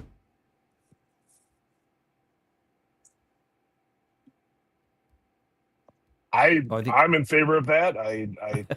If you can go to war for our country at 18, you should be able to smoke a cigar or drink a beer at 18. Totally agree. I could not agree more. Let me see what I can do. I'll make a few phone calls, Norm. We've got Norm. Do we have a bit of a delay, Aaron? Should we call Norm? Yeah, it seems like it. Yeah. Let's see if we can. I will shortly. We'll figure that out. Okay, perfect. Sounds good. All right. So should I just keep going in the meantime, Aaron, or you want to give him a call or what? Yeah, we got about a minute. So a minute? Oh, that's not enough time. Okay. So we're going to tell you guys all about, we're going to get Norm on the phone, but in the meantime, we're going to tell you, or when Norm comes back, we're going to tell you about some really cool events coming up at Appleton Cigar. If you are someone who likes cribbage or Texas Hold'em tournaments, you got to hear what we're about to talk about because it's going to be a lot of fun. And there's a big event coming up, and including something on March 11th that I think sounds really fun, cigars and guitars. All kinds of fun stuff happening with our pal Norm Kopeski at Appleton Cigar, and we're going to get into all of it after this very short break. This is Nite Lite with Pete Schwaba. I'm glad you're here, folks. We're coming right back.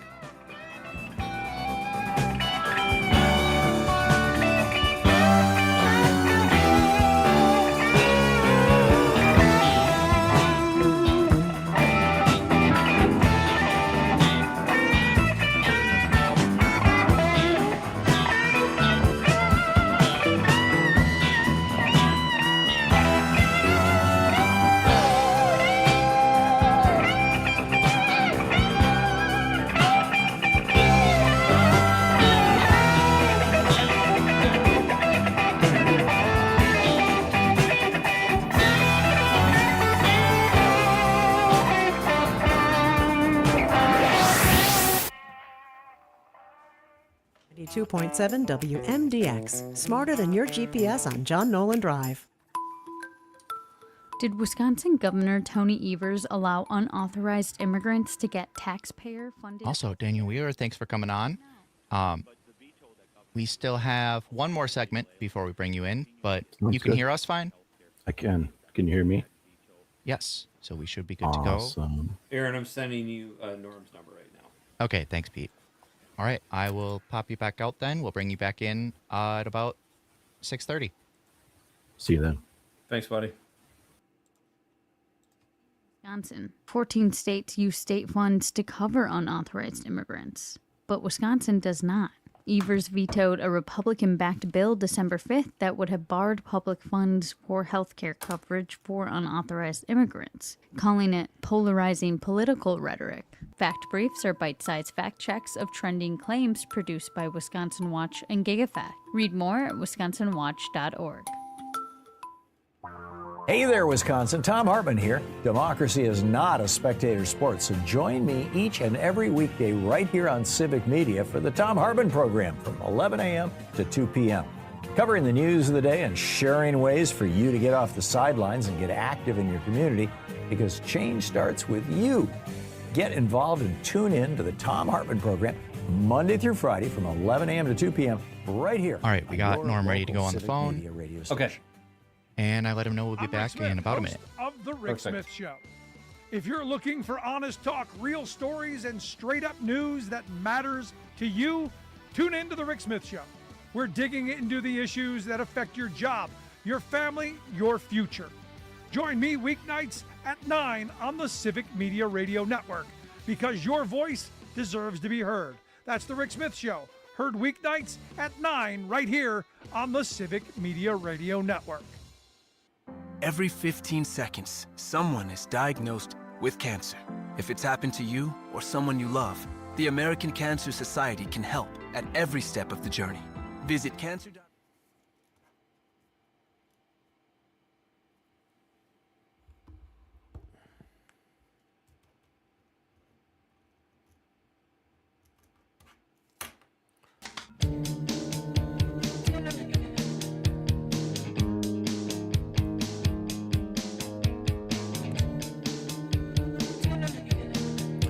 Welcome back.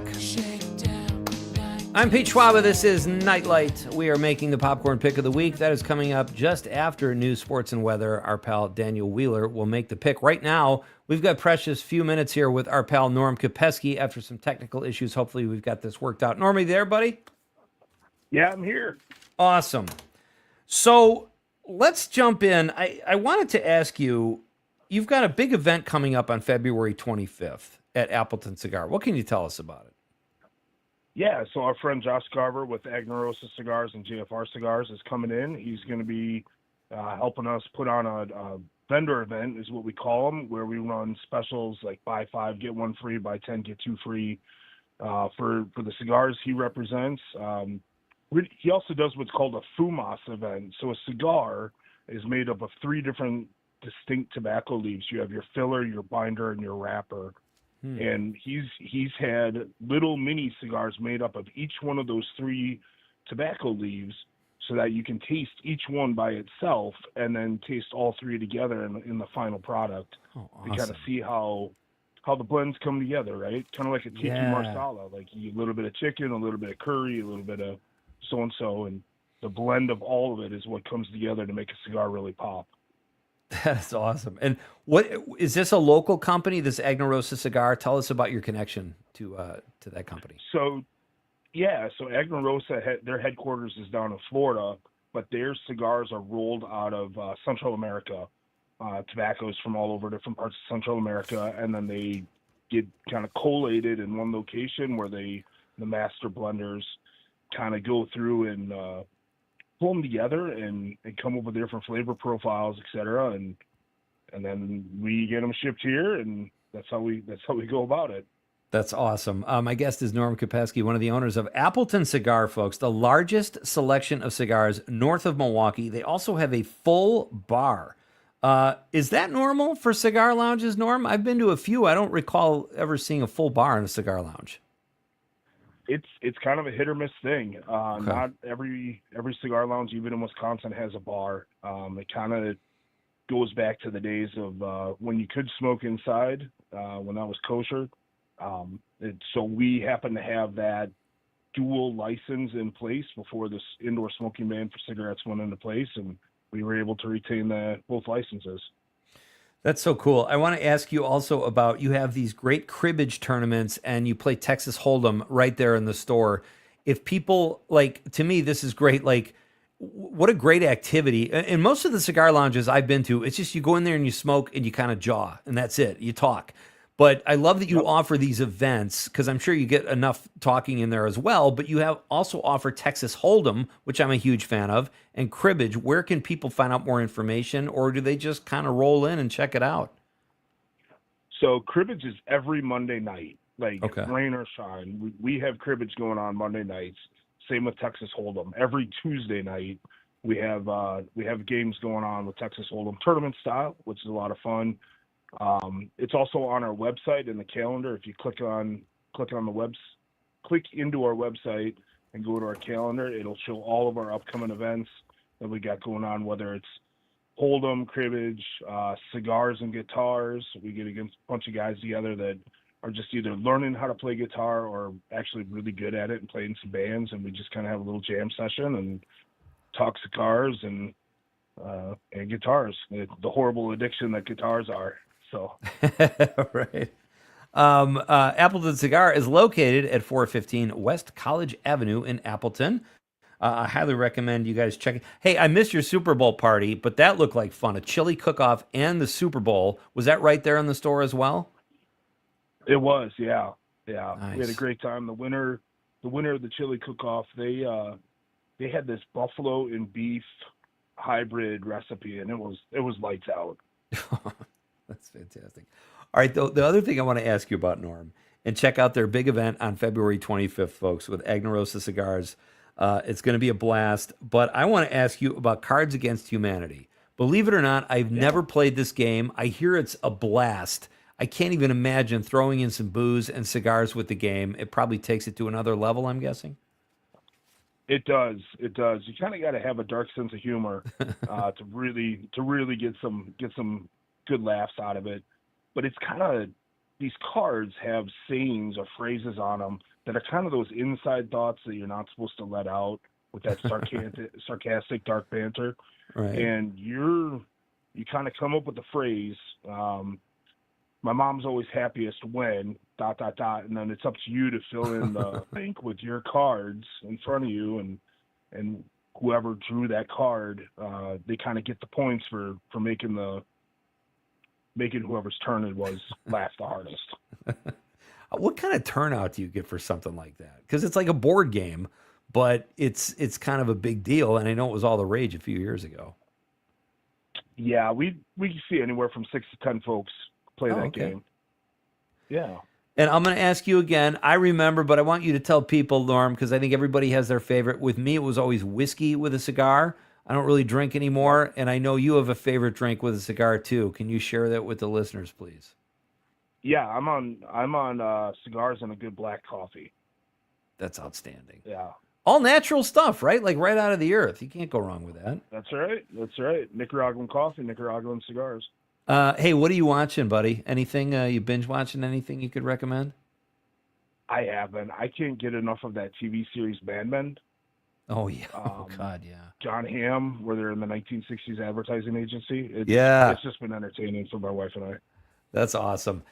Hey, buddy, let's get you back on again soon, because we messed up something a week ago, and then we had the technical issues. So we owe you more time. We want you to spend more time with us. We'll coordinate something in the next couple of weeks, okay? Sounds great. Okay, Thanks, buddy. Bob. That's Norm Kopesky. Check out Appleton Cigar, folks, 415 West College Avenue. Just a dynamite spot, and as you can hear, they have great activities hanging there, too. We're coming right back to make the popcorn pick of the week. Don't go anywhere. It's Pete Schwaba and Nite Lite on the Civic Media Radio Network. Doesn't push me too far. Yeah, the man with the cigar. Yeah, the man with the cigar. Yeah, the man with the cigar. Yeah, the man with the cigar. 92.7 WMDX, because cows can't host talk shows. This report brought to you by Downdren's Distilling, a destination craft distillery focused on... All right.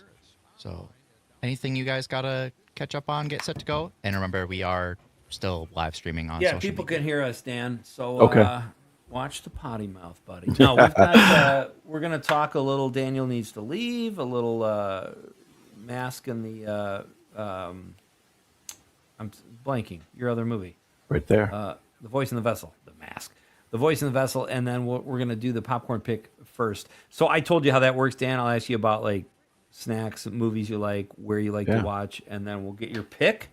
And I'll say it's time for your popcorn pick of the week, and then you just tell us what it is. Okay. And then we'll jump into some of the other stuff. Cool? Yeah.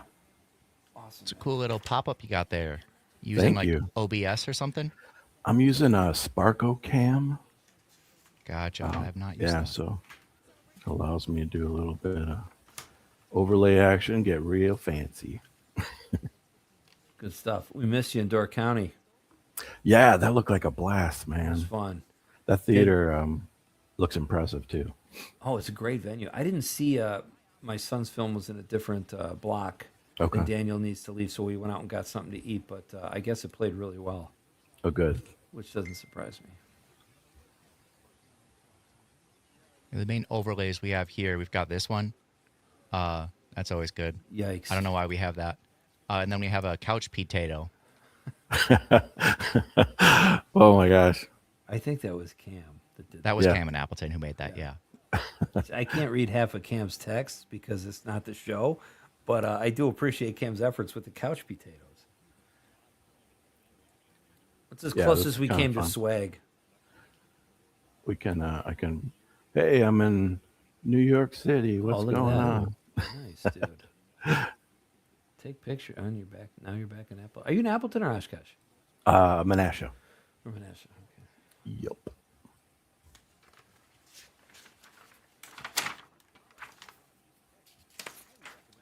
Yeah, we had Norm. Have you been into Appleton Cigar? I have, and I went in there because I might want to ask him about using it for a backdrop for one of the scenes in My Brother and Bigfoot. Oh yeah, and because there's a nice little corner with a fireplace, and it might be cool to have the character smoking, a pipe. Oh yeah, because he's a cryptozoologist. But I was in there kind of hanging out. I got I'm more of a pipe guy. So I brought my pipe, and they were playing Cards of Humanity. So I was just kind of a fly on the wall listening, and it's funny. I played it. It's it's pretty. I've never played it. I'm really anxious to play it, though. I hear it's a lot of fun. I just haven't been with the right crew, I guess. Yeah. It's not a family with your kids kind of game. No, maybe it is, but no. Depending on the age of your kids. You don't know my family.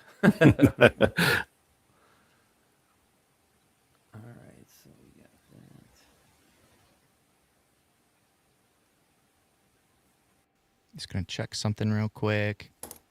Yeah, I'm gonna check something too. I'll be right back. Are you hearing any echo, Daniel? I am not. Okay, we should be good then. Cool. I just turned off echo cancellation because when people have headphones, we usually don't need it, and then things sound better when it's off. So okay, we should be good. Sounds good.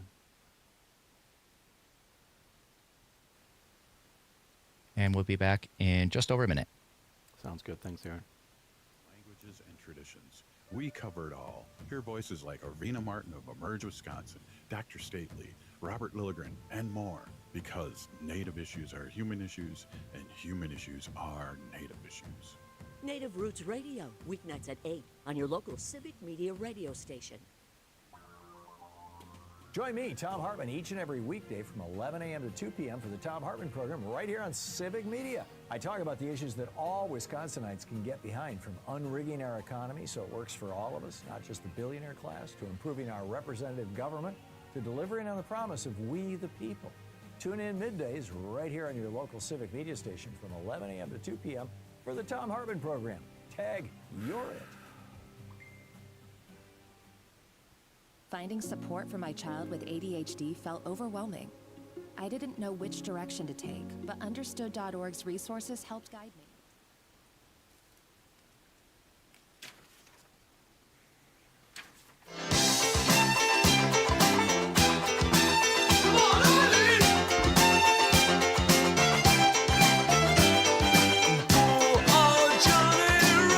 Welcome back. Yeah, you know, you probably get a little sick of that song sometimes, but it is dynamite. It is a fun tune, folks. Welcome back to Nite Lite. I am Pete Schwaba, your ever-loving host for this evening's broadcast. And we've got our question of the night is, what is your favorite sauce? Tomorrow is National Tartar Sauce Day, so we will get caught up on texts soon.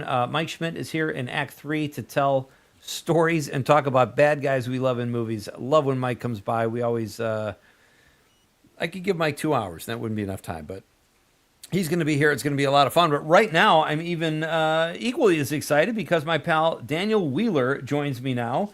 Danny Wheels, as I affectionately call him. I hope that's okay. I never really cleared that nickname with you, Dan, but what are your thoughts? That's okay. Is that okay? You know, just Wheels, that's for my dad. And okay. So, Danny Wheels, I don't mind that. Danny Wheels. Danny Wheels, yeah. Wheels is like the Flying Burrito Brothers song, which is good soundtrack if you like the Flying Burrito Brothers. I don't know if I'm familiar with that. Oh, dude, it's worth a Google. Great tune. Okay. One of the songs is in Planes, Trains, and Automobiles. Oh. And it's just, come on, Wheels, take this boy away. It's a great song. Oh, so all right. tribute to your dad, maybe. That's awesome. Yeah. Daniel Wheeler is a very talented artist, folks, an actor and a filmmaker. He's been on the show before and currently is the lead actor in a short film called Daniel Needs to Leave, which is making the rounds at film festivals. And I can tell you firsthand, I've seen this film in theaters, and it's really funny. We will talk about that in just a bit. But right now, Daniel joins us to make the popcorn pick of the week.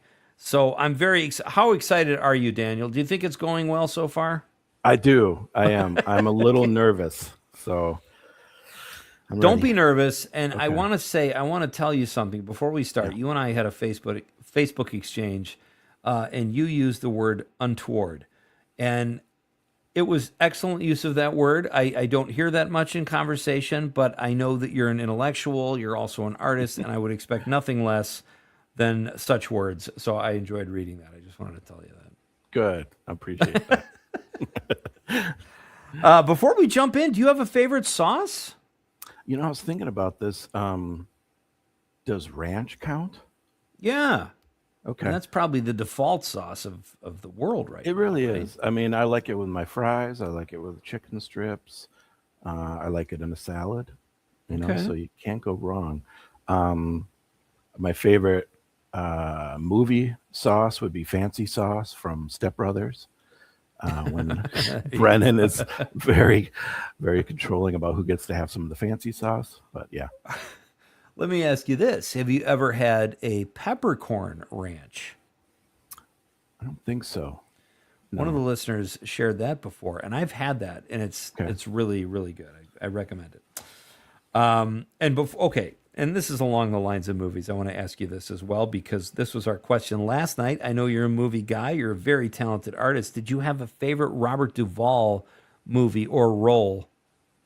You know, there's so many good ones that, but a film that's near and dear to me is Kicking and Screaming with Will Ferrell. Yeah. Yep. And I know you've had the guys on talking about it. I love that film. I mean, it was a good one to watch with my son growing up. And it had humor that I could get into as Will Ferrell devolves into a Mike Ditka, a clone, and just stuff that he could, Owen could enjoy growing up with as well. But I mean, and Robert Duvall's, this contemptuous kind of super competitive father. It was just a great mix. Mike Ditka playing Mike Ditka. I mean, it's one of my favorites. It's great. And are you referring to the writers when I had the writers of the film on the show? Yeah. Steve and Leo. Yeah, they're just great guys. And I remember when they came out. And those movies that we can watch with our kids when they're kind of younger are few and far between. I remember seeing, I'm not going to nominate Paul Blart Mall Cop for an Oscar anytime soon, but a live action film that I could see with my son when he was 8 years old or 9 years old. Those are hard to find. Yeah. It's true. And something that's like, kind of hits you with humor, like SpongeBob. I can get into that humor. And even Adventure Time. I loved watching Adventure Time. Yeah. Yeah. Were you a regular show guy? Oh, I love the regular show too. Yeah, that Gumball, that whole early 2000 stuff, man. Yeah. It was just weird. And some of it went over Owen's head, but I caught it. So I don't even know that show is so funny because one of the guys in my poker club, the guys I play poker with, was a writer on that show, and he's older. He was probably in his 60s, but he's had a good run in animated shows. And I was asking him, I said, what is it like writing for that? What's that writer's room like? And somebody teased me, oh, you just want a writer's gig. And I go, honestly, I wouldn't even know how to write that show. And the guy on the staff turns and he goes, I have no idea what the hell's going on in that writer's room. He admitted the humor was this beautiful display of honesty, but the show is so out there and fun. it is. I mean, they all seem to start with a seed of some reality, and then this abstract, beautiful flower comes out of it, and it's so great. Yeah. That's I awesome. can chime in as I somebody had a who was- feeling you might. Yeah, Zommers. one of the kids watching those shows. Yeah. Yeah, the thing is they came in at just the right time with the right sense of humor to align with the kind of stuff that we were seeing on the internet, where it's just a little random and just continuing bits going further and further layers of absurdity and irony. And yeah, I really liked watching it too. Great show. And that is spectacular. Zommers, can we see you again? I want to show Danny Wheels your swimwear. Oh, yeah. What do you think of that my retro little beach swimwear? outfit, and I got matching shorts going. Wow, man, that's like something Thurston Howell would wear. Going swimming in the lagoon. It's so nice. Going the extra mile. He was almost late for the show because he had to pop out and put his outfit on. It was awesome. I needed a costume change. Serious commitment. All right, let's talk movies. Folks, Daniel Wheeler is here. He is a Northeast Wisconsin-based artist, actor, and filmmaker, and an extremely talented guy. And he is here. I thought, who better to make the popcorn pick of the week? Because we've never done this with Daniel before. So how do you like to watch movies, Daniel? Are you a theater guy? Do you like to stream at home? I do like the theater. I grew up in the theater, love it. I love the Dream Loungers. I only want to see movies at the Appleton East because it's all Dream Loungers. Okay.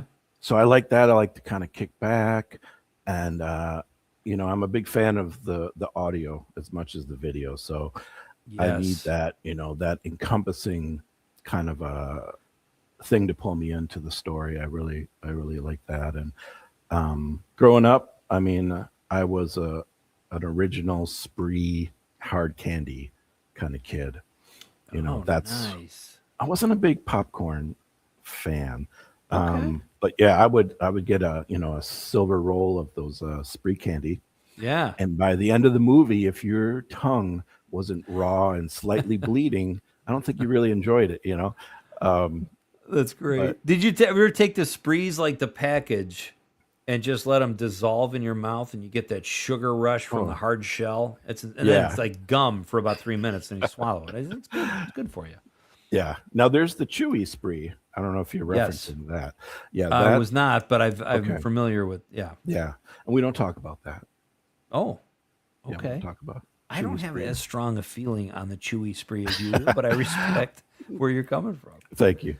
All right. So, what about does your snack choice change from theater to home when it comes to movies? Let's see. At home, I don't have to sneak in Jack Daniels at home like I do at the theater. Ideally, yeah. Okay. Yeah, That's like fair. put a little in the frozen Coke. Sure. No, at home, I still I don't really like seek out some candy to watch something at home. Okay.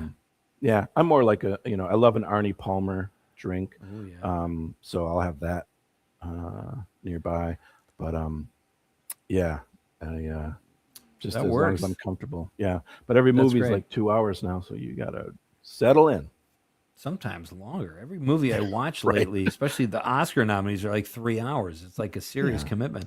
Do you have a cocktail? Are you a cocktail guy when you have you ever snuck booze into the theater like most people? And if yes or no, and then the second part is what do you fix at home cocktail wise? Yes, I have off the record snuck alcohol into the theater. And You're on the but at radio, home- by the way. Oh yeah, thank you. I like an old fashioned, a brandy sweet old fashioned. So, yeah, it's got to be a mixer. I'm kind of I guess a softie that way. I like it sweet, and I like a mixer. I just could not drink a glass of scotch to save my life. I don't think I could. Really? Okay. Just by itself. No, I haven't had probably good scotch, but Yeah. But yeah, I think it would just kind of. Are you the guy that would say, enough of this 50-year-old scotch? Bring us some fresh scotch. Yeah, I'd be like, this I can't is remember gone what bad. movie that's from. Yeah. Oh, it's from a Steve Martin movie. No, that's old wine. Bring us some fresh wine. Oh, that sounds like The Jerk or something. I think right? it is. It's either The Yeah. Jerk or maybe The Man with Two Brains. I don't know.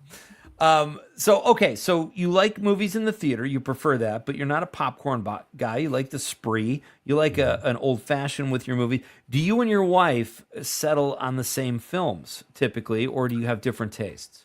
We do settle. And now she's not one to prompt a horror movie. That's going to come Okay. from me, but she's such a good sport. And so I didn't know much about, well, no, I made the mistake of thinking, oh, she might like Midsummer. Ooh, Because, I still haven't seen it. It's good. It's shot, it's during the day. There's not really jump scares. I forgot about that. It's not quite, she was a little mad at me afterwards. I'll just put it that way. So on behalf of your wife, if there aren't Yeah. jump scares and it's not at night, what is it? Without spoilers, it's shot during the day. That's so scary. It does look creepy. I will say that. Yeah. Without, spoiler alerts or anything, it's very visceral. It's very psychological.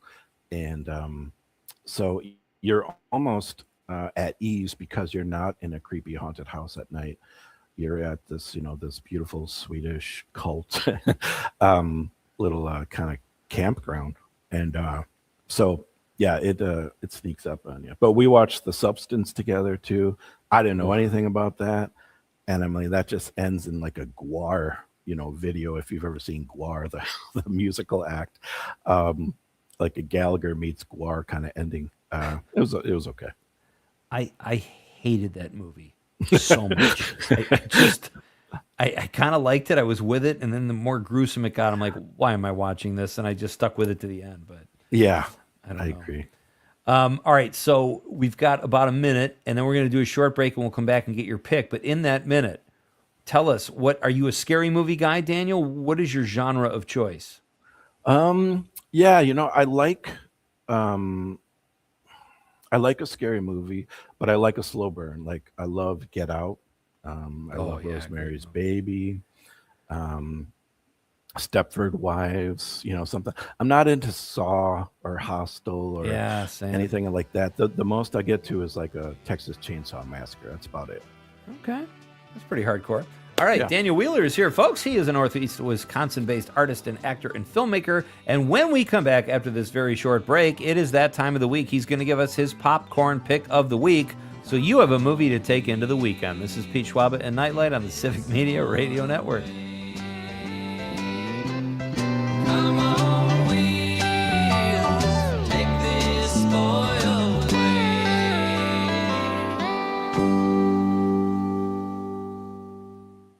An all-new lineup with fresh voices, brand new perspectives. I'm totally with you on the horror movies that are slow burns, by the way. I love Hellraiser, the original one.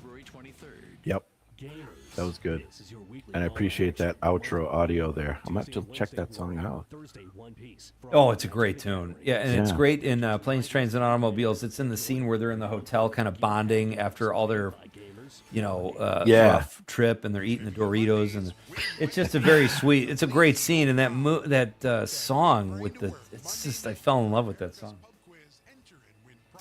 In case you guys have never tried bubbly sparkling water raspberry, if you are looking for something that tastes very close to what I guess a butthole would taste like, this is the stuff.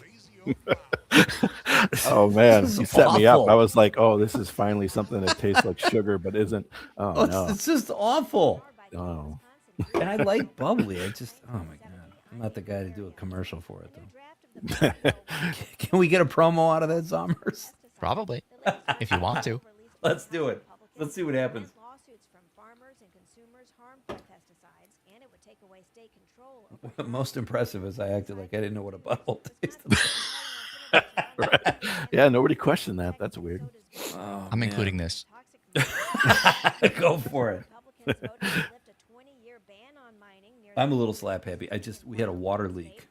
This is what, when you do the show from home, this is the kind of stuff that happens. I had a water leak because we had our dishwasher pulled out earlier today to get a new one, and the water was left on.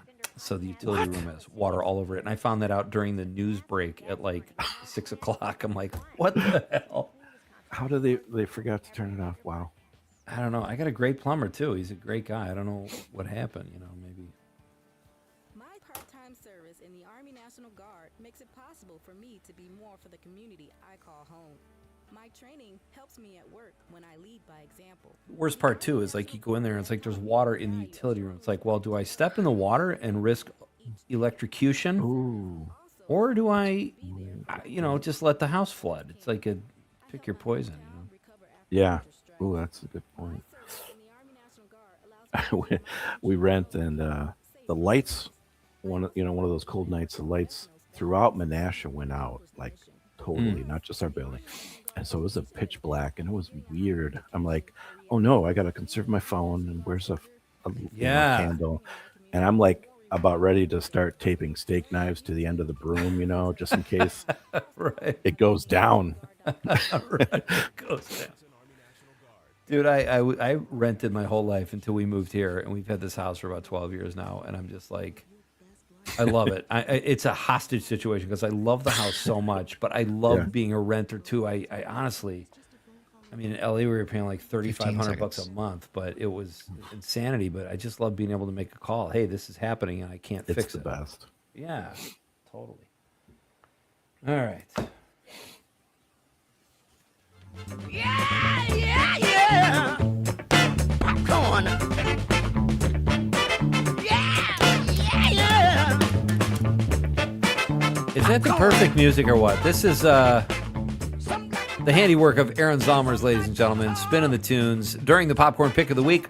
My pal Daniel Wheeler is here, an excellent artist based in Northeast Wisconsin. And not surprisingly, I didn't know you were a good actor, Daniel, until I saw a film we're going to talk to you about right after we get your Popcorn Pick of the Week. But I think it's that time of the week, folks. We know Daniel likes horror. He likes Spree, an old-fashioned. He's got a movie watching pattern.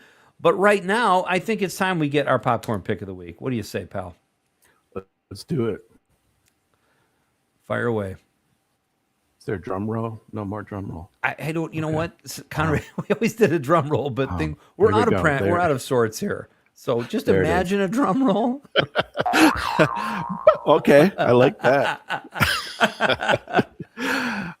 Anyway, my popcorn pick of the week is a 2012 film called Safety Not Guaranteed. I'm intrigued. I have not seen that. Tell us about it. Yeah, it's a great film. It's got Audrey Plaza, Mark Duplass, Jake Johnson, and it's a real sweet. It's probably an indie, considered an indie, but it's a sweet film that's about Mark Duplass plays this kind of outsider that puts an ad in the paper asking for someone to join him to go test his time travel, go back in time with him. And in it, he's very serious. He's like, safety not guaranteed. And Aubrey and Jake Johns, they play this kind of cynical small town magazine that's like, let's go interview this weirdo. It'll be a great laugh, kind of get some onion out of it. So they go, and but the guy is so sincere, and but you laugh at him a bit, but his authenticity and sincerity win out. And so in the end, I love anything that's not really about what you think it's about. It's about relationships. Yeah. It's about Aubrey trusting, and everybody's got, things they're kind of figuring out in this whole movie, but anything like that. So yeah, this is one of my favorite movies. I love it. It's the Popcorn Pick of the Week, folks. This week is Safety Not Guaranteed. and it stars Mark Duplass and my pal Jeff Garlin. Everything is better with Jeff Garlin in it. He's not my good pal. I barely know him. We know each other a little. Aubrey Plaza too. She's great too. And it's a comedy drama. I love the pick, Daniel. Thank you. This is outstanding. Yeah. Oh, very cool. I'm gonna have to check this out. Mark Duplass has had an interesting career. I think he mostly produces movies, but he's also in a lot of stuff. He's got a great existence. I didn't really. I mean, I knew the brothers from the Mindy Project. I thought they were great in there. Oh yeah. Playing the homeopathic midwives or something. Yeah. But yeah, this is a Duplass Brothers production. So, Okay. yeah, I'm kind of impressed. I love by it. his That's a indie great look. pick. Yeah, thank you. All right. Daniel Wheeler's popcorn pick of the week. Safety, not guaranteed. Check it out, folks. It's a comedy drama. Speaking of comedy, more so than drama, you're in a film called Daniel Needs to Leave. And the original title was also very fitting, A Wisconsin Goodbye. You're just a guy. It's like a 12-minute short film. You're just trying to leave a party. And it's so funny. Craig Knitt is the writer-director. Shot it on an iPhone. How was that experience? And tell us about some news regarding the film, which is kind of exciting. Yeah, I mean, it's been doing really well. It got accepted into the Wisconsin Film Festival, which is a very prestigious, great get. Excellent festival. Yeah. Couldn't be happier. And it's very, very fitting because, like you said, it is a Wisconsin goodbye. And I think a lot of people are familiar with what that means. The impossible leaving of any get together because you're too polite and everybody seems to want to talk to you right when they're afraid of losing you or something to the night. So Craig came up with this and he gathered a great group of fellow actors in the Wisconsin area. And we all got together for one night at Tom and Lonnie Thorne's house. And it was pretty loose. I mean, Craig knew what he wanted, but as far as like script, we weren't like grilling lines or anything. Like he's like, we got to get from point A to point B. And this is how I'd like you to do it. Come up with something. So it was fun. It was and he was very efficient with his time. It took us like maybe 6 hours to do the whole thing. Yeah. Yeah, I mean, I guess you have to be. But what I love about this film, folks, and I hope you get a chance to check it out. Like Daniel just said, it will be at the Wisconsin Film Festival this year in April. I host a lot of Q&As down there for the festival. I love it. It's one of my favorite times of year, and I really hope I get assigned the Q&A for that not because I have questions. I just want to watch it with an audience again. It's that much fun. But how similar are you? And there's much of the film is Daniel trying to leave this party and people just handing him a beer, or you can't leave now, the pizza's here, all this fun stuff. How similar are you to that character, if at all? I'm pretty similar. I think Craig typecasted me pretty well. I'm a very friendly guy. I don't like to disappoint people. So, and I like authenticity. So, if I try and leave a room or a party, I'm like, well, did I talk to them already? Did I talk to, and but at the same time, you can't get into a deep discussion with everybody. Sometimes it's surface. So it was a really fun, I didn't have to, get too much into character. It was pretty much method acting right from the start. And I've seen it with an audience. It's really fun. So check it out, folks. Can you stick around for a few minutes, Daniel? You bet. All right, we're going to do the news. I got a couple more questions for Daniel. Mike Schmidt coming up at 7:20, and we're going to get caught up on your texts. That's all coming up next on Nite Lite with Pete Schwaba. This is the Civic Media Radio Network.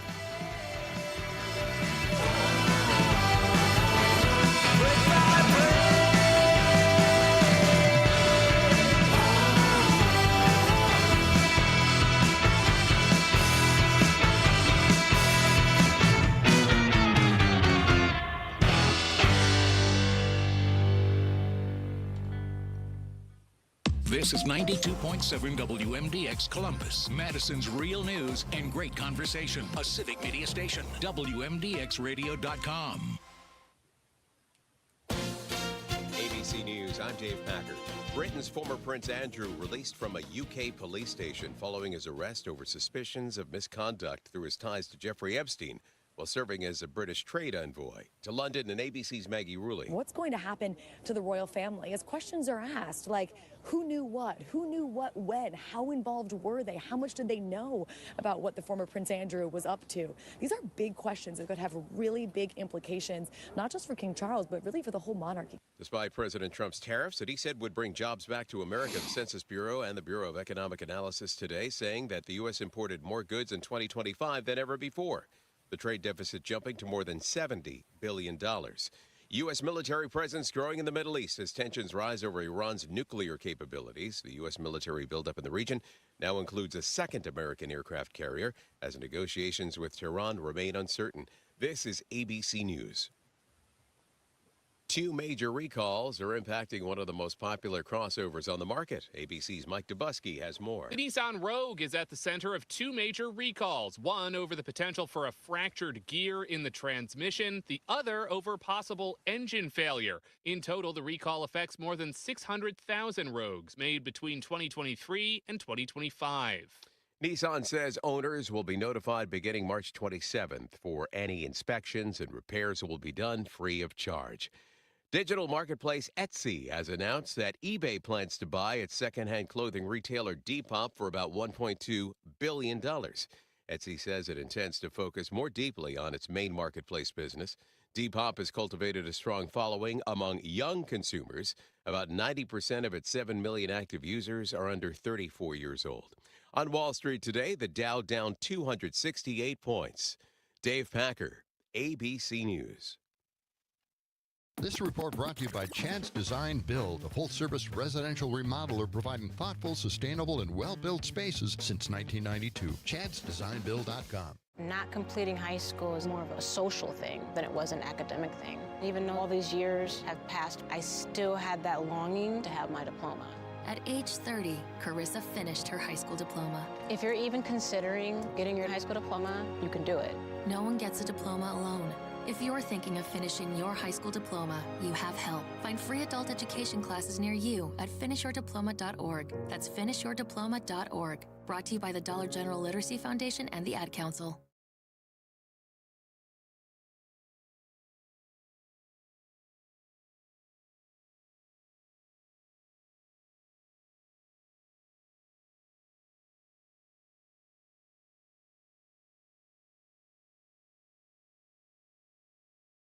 Check. It's not supposed to be silent.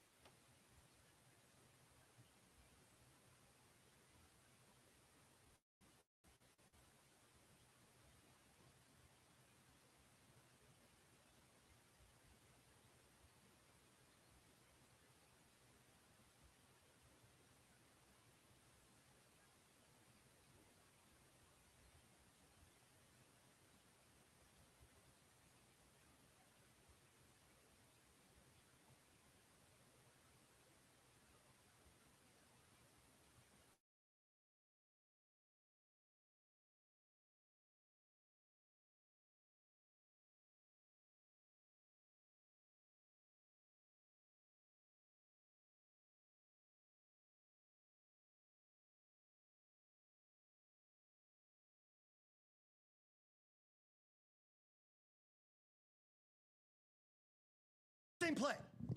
Gottlieb has now released a written apology to the league. With sports, I'm Mike Clemens. This report brought to you by Serenity Pet Spa, providing a sanctuary for dogs to be bathed, groomed, and pampered while enjoying free play with other dogs. Serenity Pet Spa, Madison.com. I'm meteorologist Brandon Bormans. Breezy tonight with snow developing, possibly mixing with some rain. Mostly snow, though. Low temps in the lower 30s. On Fridays, some snow through about mid-morning, then mostly cloudy and breezy with highs in the mid to upper 30s. A slushy inch or two of accumulation when it's all said and done. It's 41 degrees at our studios. Finding support for my child with ADHD felt overwhelming. I didn't know. By the way, Pete, did you see my message about Terry? No. She is available to do either tonight or tomorrow morning, whichever works. What time tonight? she could do right after the show. She ended up getting out sooner than she thought. I guess I would prefer that if you're okay with that. But if tomorrow's better for you, let me know. I was planning on staying pretty late tonight anyway, so that should be fine. I will let her know. Perfect. Thank you. That's when Planet of the Apes stops being funny and starts being real. An army of monkeys riding an army of goats. Jamie Martinson and Brian Noonan at your local Civic Media station. Weekdays, 6 to 8. Doctors Without Borders is delivering life-saving medical care where it's needed most in communities around the world. From bandaging war-wounded patients in Sudan to providing clean drinking water in Haiti. All right, 20 seconds. All right.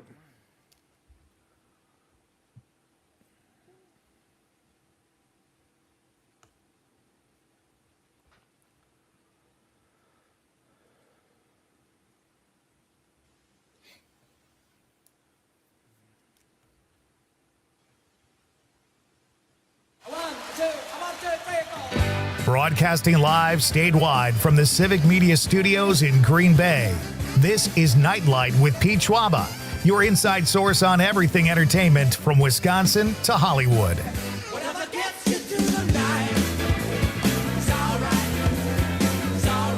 And now, a guy who thinks chickens dream of one day being pot pies, Pete Schwaba. That is not true. Ladies and gentlemen, welcome back to Nite Lite. You are just in time for hour 3, or act 3 as we call it. If you missed the first 2 hours of the show, they are available in podcast form at civicmedia.us. We talked to Greg Pregel, a professor of acting at the University of Wisconsin-Stevens Point, in hour number 1. They have a great spring show coming up that starts next weekend.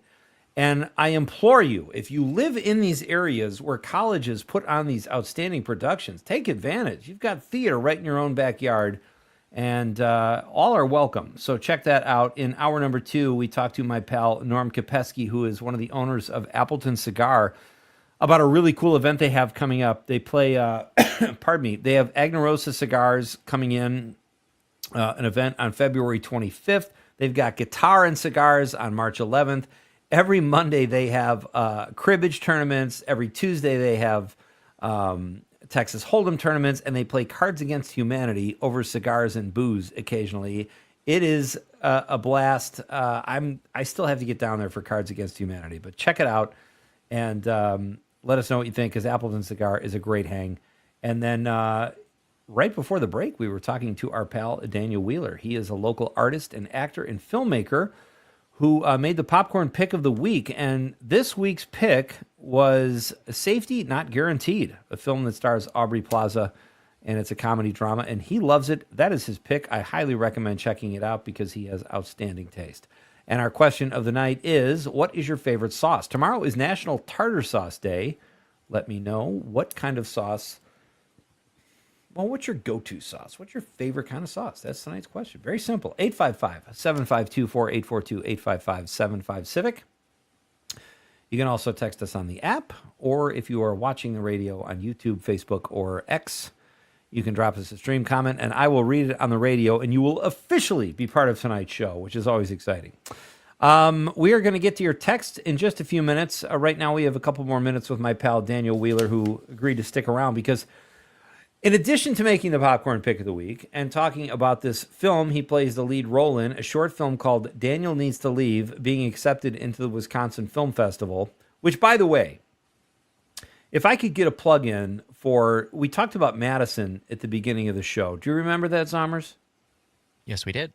Okay, I thought you would. I have that kind of faith. I have at least, my short-term memory is not great, but it does last at least 2.5 hours. I know, but the threads you're wearing, the swimwear, the retro, I didn't know what was going on. It was kind of psychedelic. Swimwear, but beachwear, I guess. Yeah, beachwear for sure. But we talked, Aaron and I talked about Madison and how he lives there. I've never lived there. It's one of my favorite cities in the world. Even back when I was a stand-up comic, I loved going to Madison. The Wisconsin Film Festival, if you're looking for a reason to go to Madison, is an outstanding place just to spend some time, see some movies. The guys that program it are cinephiles. They also program UW Cinematheque, which is free. They have great events there. And the Wisconsin Film Festival is one of my favorite times of the year, typically around April. And I always enjoy going there. I've given out awards. I've hosted Q&As. Great group of people and a great lineup of films year after year. So Daniel Needs to Leave will be in this year's Wisconsin Film Festival in one of the shorts blocks. Highly recommend that as well. Daniel, congrats on that. But you also have news on another film you made, I think. Can you tell us something? Yeah. Okay. So, very happy to say that the Voice in the Vessel, a short film that we made this past summer, is going to be in a couple festivals coming up. The Beverly Hills Film Festival. So Very it's nice. going to be playing, in Hollywood there. And Jason Buss, the lead actor and one of the producers on the film, is going to go there, represent, and watch it at the TCL Chinese Theater there. So, Oh, wow. How fun. Wait a minute. Yeah. Why is he... Did you guys draw straws and you got the short straw? What happened there? No.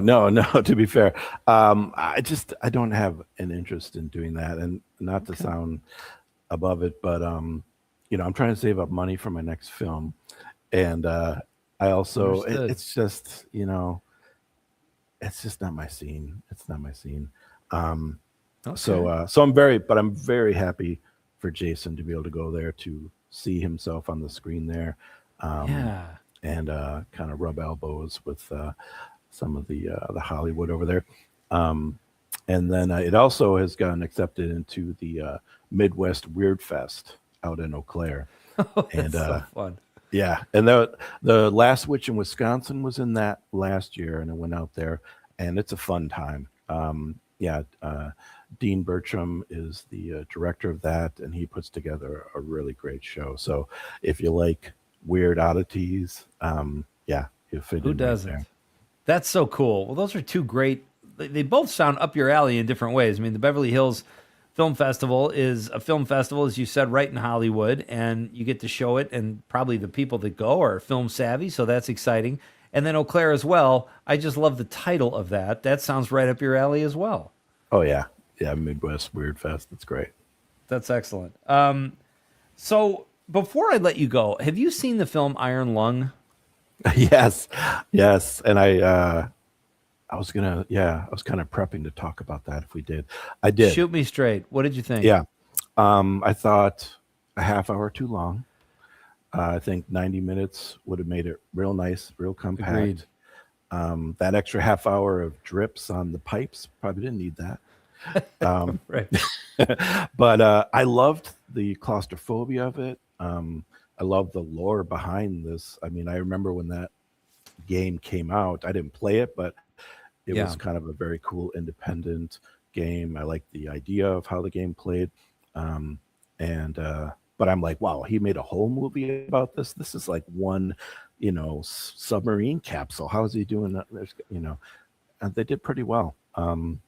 They lost me on some stuff. I don't know if there was too much audio crashing and, visions and gods and blood. And, but yeah, I gotta, am I dying to see it again? Not really, but big hats off to Mark Pelier and what he did by just going right to the theaters. And I'm very happy for the success. Maybe it will kick Hollywood in the butt and they'll stop making sequels and live action, this and that. I don't disagree with you. I'm happy for the success of the film just by the nature of how it was done independently, pretty much. Someone footed that bill and it had huge returns. I just didn't like it. It was so dark and uncinematic. And I agree with you. I thought an hour and 20 and add some dialogue and add some plot points. It was I think people, it seems like something people want to like and I want to like it, but I don't know. Sommers, your turn. That's fair. I mean, yeah, I think I'm pretty much entirely with Daniel on this one, especially with the whole sound thing. Like, I think if they had some other, professional mixer for movies or something go over it one more time, especially for that last 20 minutes of the movie.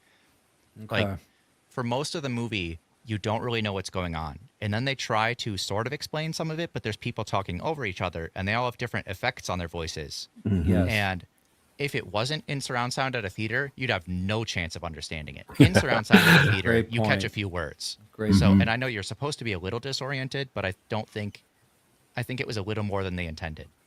There was no soul to it either. I wanted a contemplative moment where, I mean, the world ended. The stars are gone. Like, they kind of didn't have any fun with that. It was like, well, everything's over, and here's I'm in a blood ocean. Okay, well, I mean, can you take it to a different gear? It was like him yelling at the woman, "What's happening?" Blah, blah. It was such a whiff to me, and it had the opportunity. I mean, they got something made. I felt like in some cases, I don't like when studios overdevelop things. That could have used a little development, something going on there. But again, I applaud the effort. I don't know a lot about what went behind it. You know, I know Mark Pleer is an old school YouTuber, a lot of people, followers, so he footed the bill. I think he did. But how big his production team was, I don't know. To star in it, you know, that's ballsy. Can I say that? Yeah. Sure. So too late. But it's but no, I agree. I kind of lost me. You know, is there some celestial gods? I'm not, or is there just these monster angler fish? Was it both of them? Yeah, and they were pictures or something. Like, it was just a weird, I don't know, whatever. I liked when he went up to the surface and communicated through the porthole. I could have gone. I could have definitely dove back and more into this flashbacks of his dad and what, you know, why he became a convict. I think they could have had a little more backstory, less. Yes, exactly. And he was fine. It wasn't like he was a bad actor, but I think the script could have been a lot, or whatever there was of a script could have been a little more fleshed out. And, you know, it's such a delicate, weird balance because you don't want to overdevelop something. You don't want to silence a new, raw voice, but at the same time, the guy doesn't know how to make them, or it just didn't get there. I'm surprised it got the reviews it did. Frankly, it was like barely fresh maybe on Rotten Tomatoes, but I mean, it could have been, I don't know, whatever. I'm glad you saw that, though. I was excited to ask you about that. My friend, thank you so much for your time tonight. Great pick, and congrats on all the success with your various projects. Keep them coming and keep us posted. I will. Thanks for having me, guys. All right, you got it. That's Daniel Wheeler, folks. Danny Wheels, as I affectionately call him, and he seems okay with it, and I'm glad about that because I think he could probably take me in a fight. So anyway, we have some text to get to. Zommers, where are we at on text? Are we doing okay? We've got a few to read. We've got Matt in Eau Claire, who this was in our, I think he sent this during our discussion with Professor Greg Pragle. He says, interesting show. Dad taught technical theater at UW Eau Claire. Thanks for the memories. You got it, Matt. Thanks for listening. Matt also says, I never saw humor in Shakespeare until I saw my father's direction of Romeo and Juliet. This is, I love that we awaken this memory in Matt. That's so cool. I also texted him back after that. The thing that taught me that Shakespeare was supposed to be funny is the line in, I believe it was Romeo and Juliet, where they said, Tybalt, you saucy boy. I'm like, okay, this is supposed to be funny. There's no way it's not. Right. I had that discussion, and sometimes it's so funny when people try to show anger. My writing partner, Greg Leon, and I used to go back and forth. He hated rock and roll. He only liked crooners. And I said, rock and roll is raw emotion, like anger. He's like, well, there's anger in crooners when they sing. And I go, well, like what? He goes, well, the song You Rascal You. I'm like, okay, that's not really the same thing. Bridget in the 818 says, pesto. Oh, pesto sauce. Perfect, Bridget. Thank you. She says, a family favorite on pasta or sandwiches. Yummy. Chris from the 773, but lives in Sun Prairie, says, if we're talking about homemade sauces, mole is my favorite by far. I could have had that on any Central or South American cuisine, but if we are talking manufactured sauce, my guilty pleasure is Chick-fil-A sauce. Don't judge me. Never, Chris. I've been known to put back some Chick-fil-A sauce. You like that stuff, Zommers? I've never been to Chick-fil-A. It's overhyped. I'm not going to lie. It's not bad, but it's not Popeyes, you know, and I think it needs a little sauce, to be honest. They pride themselves on, well, the patty's so great, you don't need sauce. Wrong. Next, you need sauce. You have it, your own Chick-fil-A sauce. Chris says favorite hot sauce, Dave's Insanity Sauce. We'll finish up some text next. Mike Schmidt is coming up. Don't miss this, folks. It's Pete Schwaba and Nite Lite on the Civic Media Radio Network.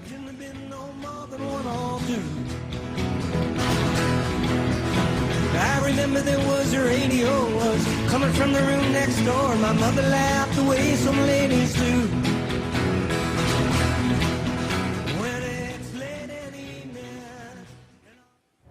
A new Civic Media experience arrives February 23rd. Daniel, thank you, pal. Looks like he hopped out. Is okay, good. I think people don't know if they should or not, sometimes. Hey, it's Mike Schmidt, ladies and gentlemen. Hey, it's Pete Schwaba, host of radio and television. I didn't mean to put pressure on you by any means, but that story about the girls' basketball, and you can save it. You're going to be on many times, I hope, if you'll grant us that pleasure. But well, I heard you're in a format crunch. I heard you've been changed into a political observer. What's happening with you? No. I don't know if I would say that, and I can go into some more details off the air. But there might be voices listening. We're getting a tweak for sure, but it's still going to be entertainment with some current events. It's not a huge deal. So there's plenty of room for Mike Schmidt. As long as there's you and an open microphone, it's a success. That's all I say right now. There you go. Hey, I was just talking to Bob Gillespie yesterday. I've been talking to Bob a little bit, and I told him you were on the show. So he might be listening, Mike. That's all I'm Bob saying. living the life of Riley off down in Costa Rica, living in the jungle, cracking coconuts, hugging his girl. You can't turn that down, right? That's amazing. Have you heard his brother Steve is very funny. He was on the show last night. Very funny dude. Are you putting pressure on me to follow Steve? That hurts. You should have put me on before. I'm clearly should be opening for Steve. Steve's a closer, and comedy is for closers, as we both know. Dude, it's radio and it's 2026. Nobody remembers last night. You're fine. You can follow anybody. No. Gillespie called you the funniest guy in the world who's not totally famous. Wow. And that's pretty high praise. And he's got a brother who's a comedian. Right. Yeah. No. Well, he's been kind and said nice things to me. He and I have had a blast. I've never been funnier in my life than I was on a New Year's Day with his crew. I didn't know any of them. And I went to watch all the bowl games at his place in Chicago. And after 4 hours, I was like, dude, I was Jimmy Connors backhanding everything. People would try to hang and get clubbed. And finally, his friends, they're like, who the F is this guy? Who are you, man? And I'm so proud of it. 15 seconds till we're back on the radio. Okay, buddy. Thanks, Summers. Let's see here. There's a radio.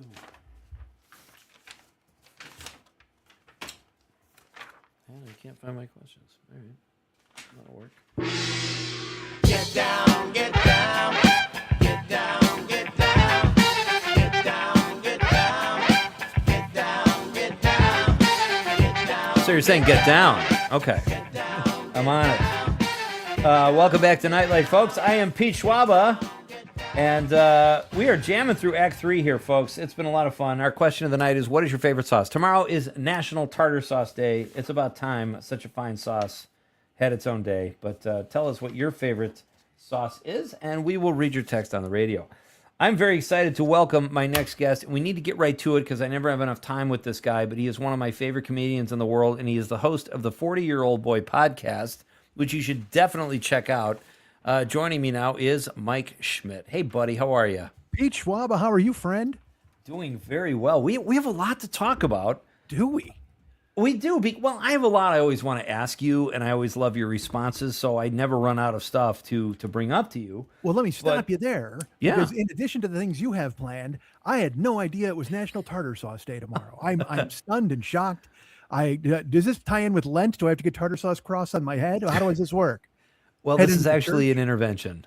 We wanted to let you know a little lemon and tartar sauce and your cod. You can't go wrong, Mike. What do you do by noon on tartar sauce day? You're out. You're out of options. You can't eat it all day. I mean, you can't eat it. Maybe on breakfast you put it on. Like get a fish omelet, a nice fish omelet, little tartar. Because tartar sauce is only a fish. It's a fish only sauce. Let's be honest. It's not a full day.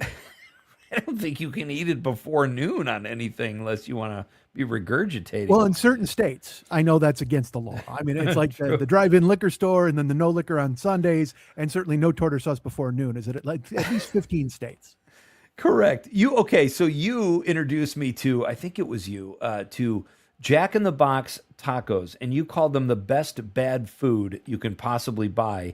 And they had a good sauce, Mike. Are you a sauce guy by nature? Do you have a favorite sauce? You know, I was never a sauce guy for the longest time, and the pandemic twisted me into a sauce person all of a sudden.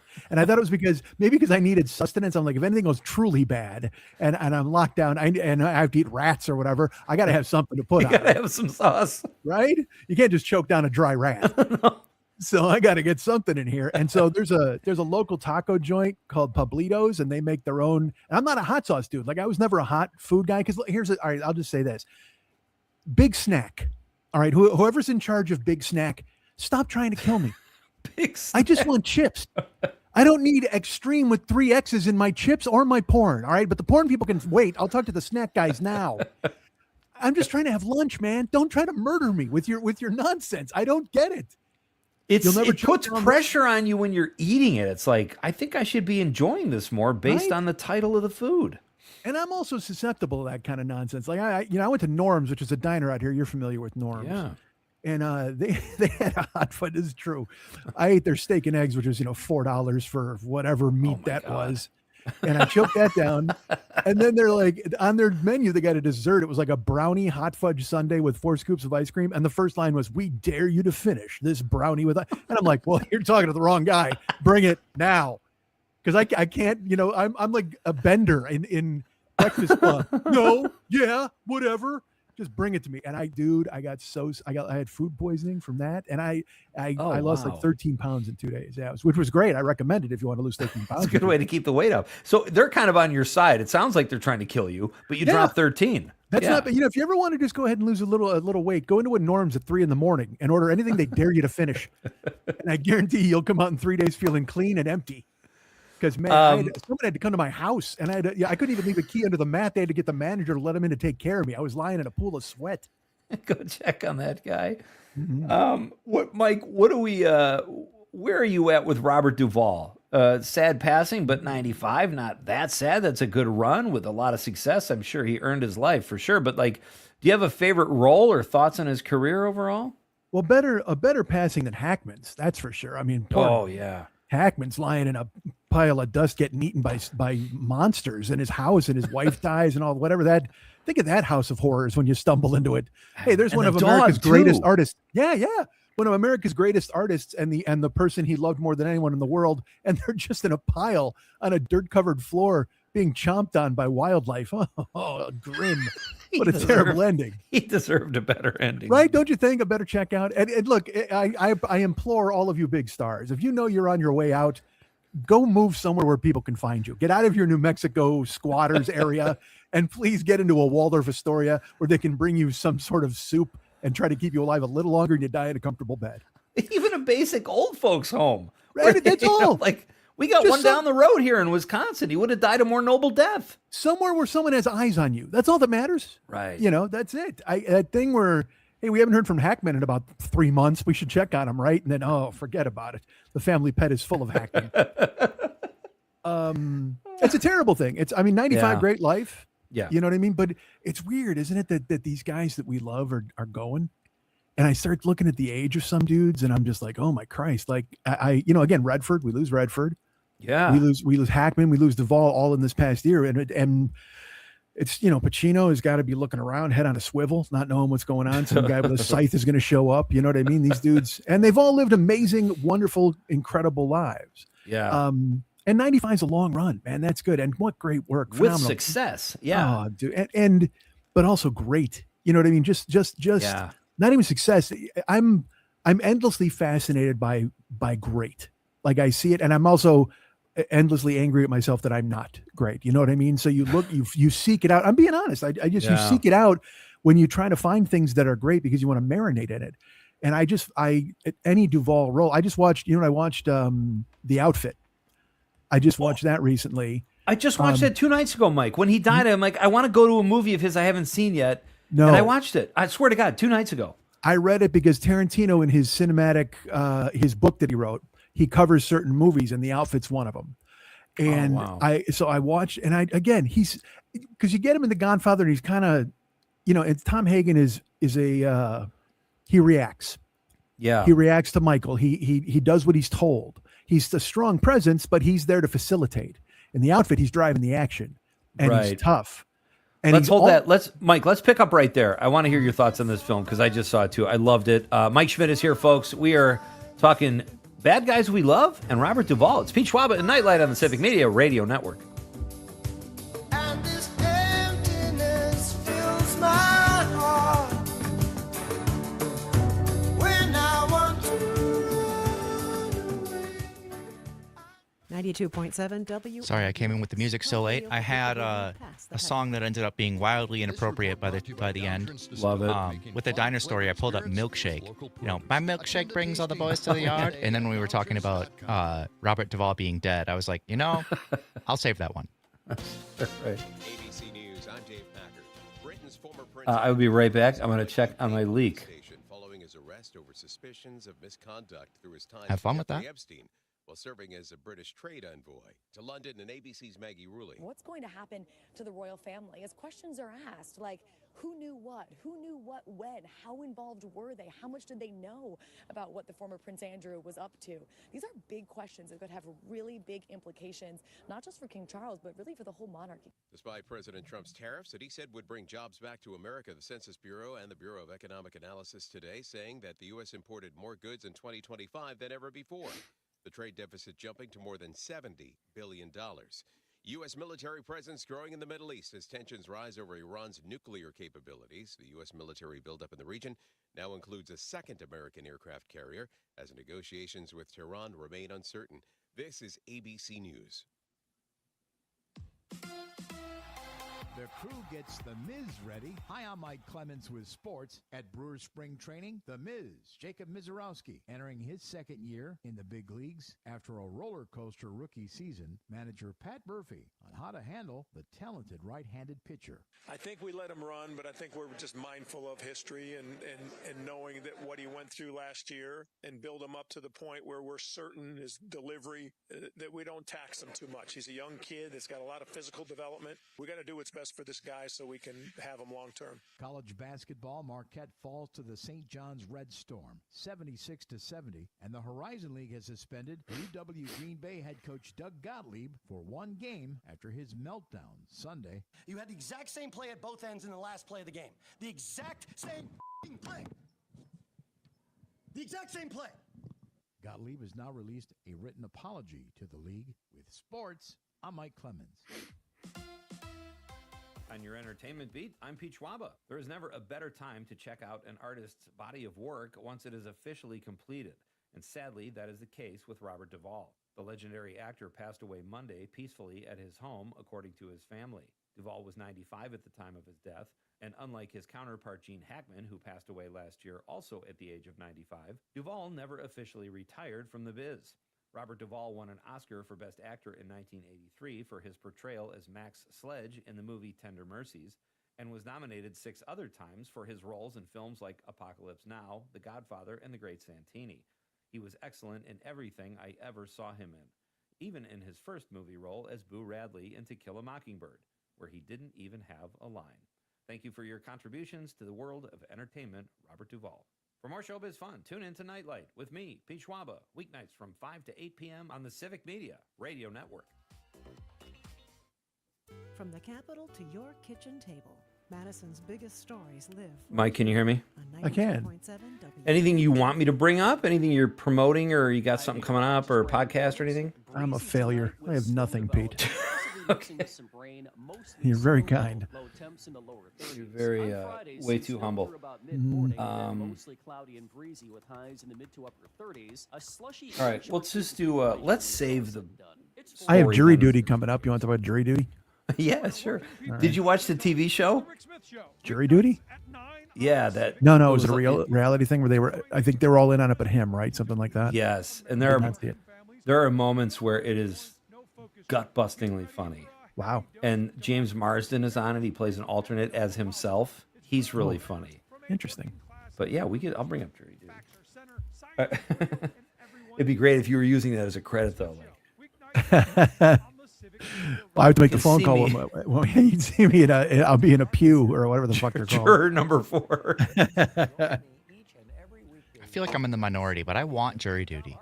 Oh wow, really? Well, stick around. You're about to hear why you might not. Well, but you're not right. wrong. If you haven't done it, you want it. I'm just curious. Yeah. All right, 20 seconds and we're back. Okay.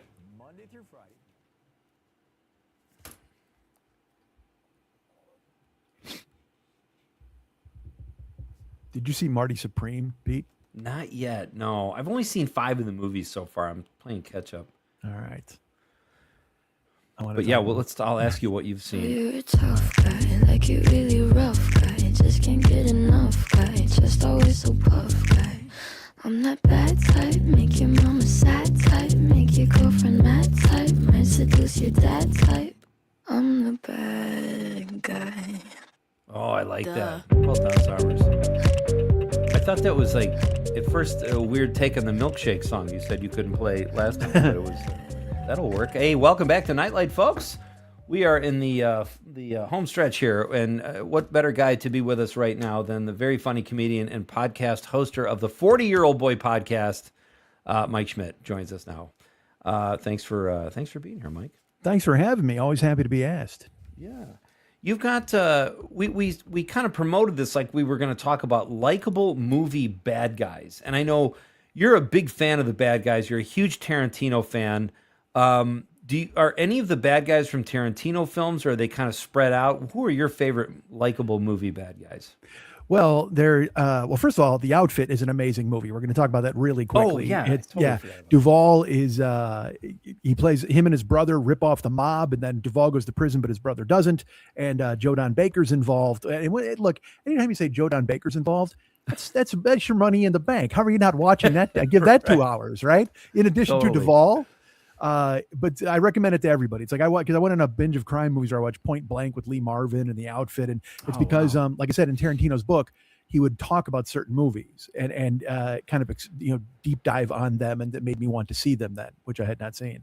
Yeah. Rolling Thunder, stuff like that. Bill Devane, and interesting. And the book's great. You should read it because you were the one who made me read Easy Riders, Raging Bulls. Really? Yeah, you were the one who recommended it, and I devoured it, and I love it so much. And so the Tarantino book is like that, in that I'm in the tank for him, but I mean, he uses language so well, and his opinions are really interesting, and he mixes in anecdotes from his youth in discovering these movies, and then also does deep dives critically on the movies. It's great. It's a good book. Wow. So what was your take on, like, I liked The Outfit a lot because I miss movies where it's not high concept. It's just these two dudes and it's their adventure and nothing crazy. There's not a huge twist. It's just a story about two characters that you kind of get behind. Even if you don't like them, they're interesting. Yeah. Two guys with revolvers doing crimes. You know what I mean? Nobody has a Tech 9 or an AR-15. There's no drone. It's just two dudes sneaking in a side door and knocking over a bookie. You know, you're like, and not only that, Mike, like what you just said reminded me, like there was a little bit of honor among thieves. Like there's one scene where they go in and the guy he was after, Menor, I think was his name or something. Mm-hmm. He's at a poker table, and since he hurt this other guy's finger, Duvall shoots the guy in the hand, like kind of an eye for an eye. They don't just whack him for no reason. Like these guys would let people off the hook if they thought they didn't deserve horrible luck. Pete, this thing of ours, you have a code, and you perform by the code. They're not just maniacs. You know, that's why you get the drugs and you give it to the people on the streets because they're animals anyway. So let them lose their souls, as they said in The Godfather. Right. But the mafia, they consider themselves a level above. They're just there. It's his business, man. They're just taking care of business. And I love the end, Mike, of that movie of The Outfit because I didn't see it coming. You know, and I don't want to spoil it for anyone who wants to watch it. $3.99, I think I paid on Amazon. But it was good. I waited so long for it to stream for free because I'm like, and finally I just bought it. I was like, forget it. But it's funny because the character he plays in that is a guy named Parker, I believe. I could be wrong. No, I'm thinking the Point Blank is Lee Marvin is Parker. And I don't know because Parker's been in several different movies. It's a character that's been from novels, but they used him in several different movies. Did you ever see Payback with Mel Gibson? He's Parker. Oh yeah. Okay, that's what I'm saying. So, movie. And the character, and it's funny. There was just an Amazon, unfortunately, last year. Amazon did a Parker movie, and Mark Wahlberg was Parker, and Lakeith Stanfield was in it too, who's a brilliant actor. And I was like, all right. And Shane Black wrote it. So I was like, and the day it premiered, I watched it at midnight. I'm like, you know what? I'm Shane Black. I'm in. And Parker, and even with Wahlberg, I'll give it a shot. and it's a stiff, but honestly, Wahlberg does a decent job of being this Okay. amoral kind of guy with a code, and which was shocking. I thought he'd be the weak link, but then everything around him. And I love Shane Black. I mean, Lethal Weapon and Kiss Oh, Kiss yeah. Bang Bang and the long good Kiss Goodnight. I mean, he's incredible. Charmed But boy. showbiz life. Yeah. Yeah, You yeah. mentioned Rolling Thunder, kind of the same thing. No high concept. Like, I'm waiting for this big ending. These two dudes just go in and start blowing people. Yeah, forget away. it. There's We're just like gonna kill everybody in no the room. writing or thought. Yeah. It's just Yeah. like, okay, and then you guys go in and kill everybody. Okay. Yeah. We can do that. Well, look, if someone takes your hand and shoves it in a garbage disposal, you're not going to go in for negotiating at the end of the movie. You're going to go in Right. with one gun blazing because you can't hold two. I mean, it's and it's I love those kind of movies from like the early Yeah. 70s. You watch those kind of grimy. What's the Elliot Gould Philip Marlowe movie? Boy, is it great! Oh, yeah. Yeah, I can't pull the name of it, and it's just phenomenal. that years ago. The Taking a Pelham 1, 2, 3 with Walter Matthau, like all those Right. 70s movies you watch them and you're like, wow, these are great. You know what I watched? I hadn't seen. There's two movies, seminal moments in Mike Schmidt's life.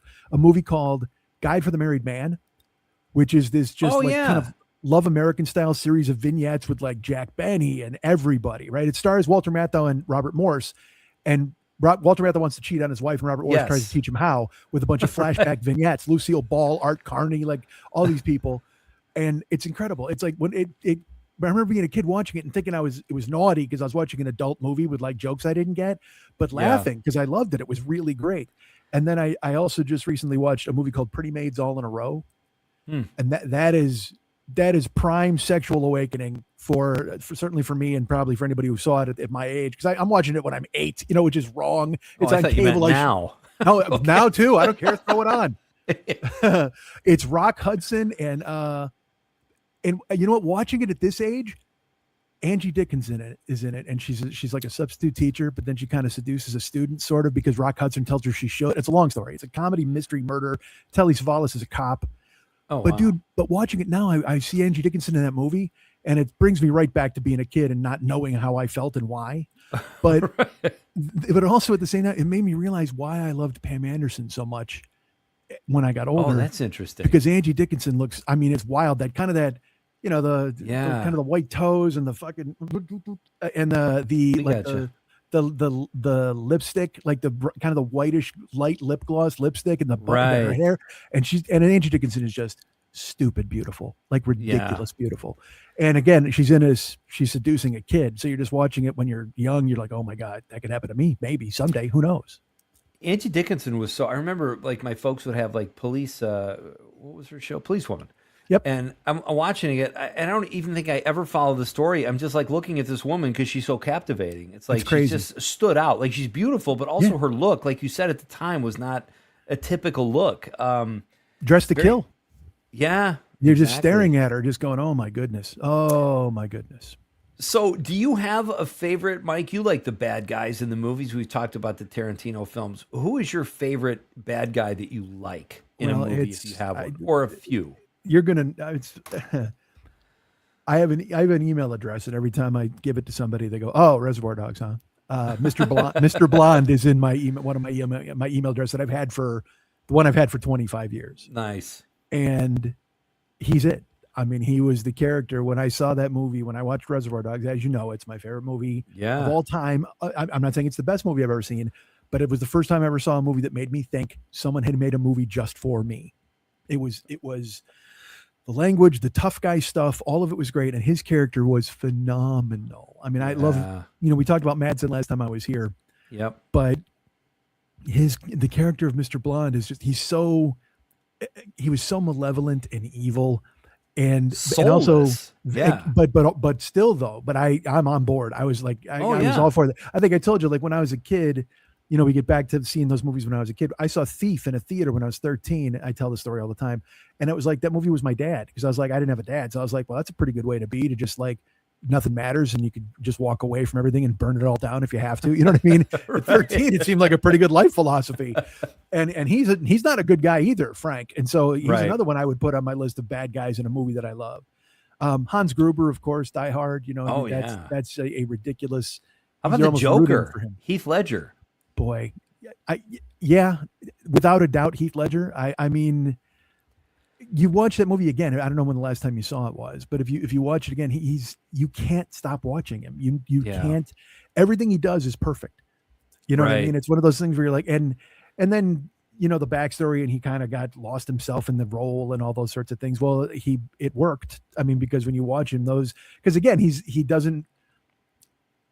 not goofy. Like a lot of times, he was the first time that the Killing Joke Joker. There's a comic book that's very famous called The Killing Joke, and in it, like the Joker shoots Barbara Gordon in the hip and paralyzes her. Like, I mean, he's a monster, and it was the first time that sort of Joker was on screen.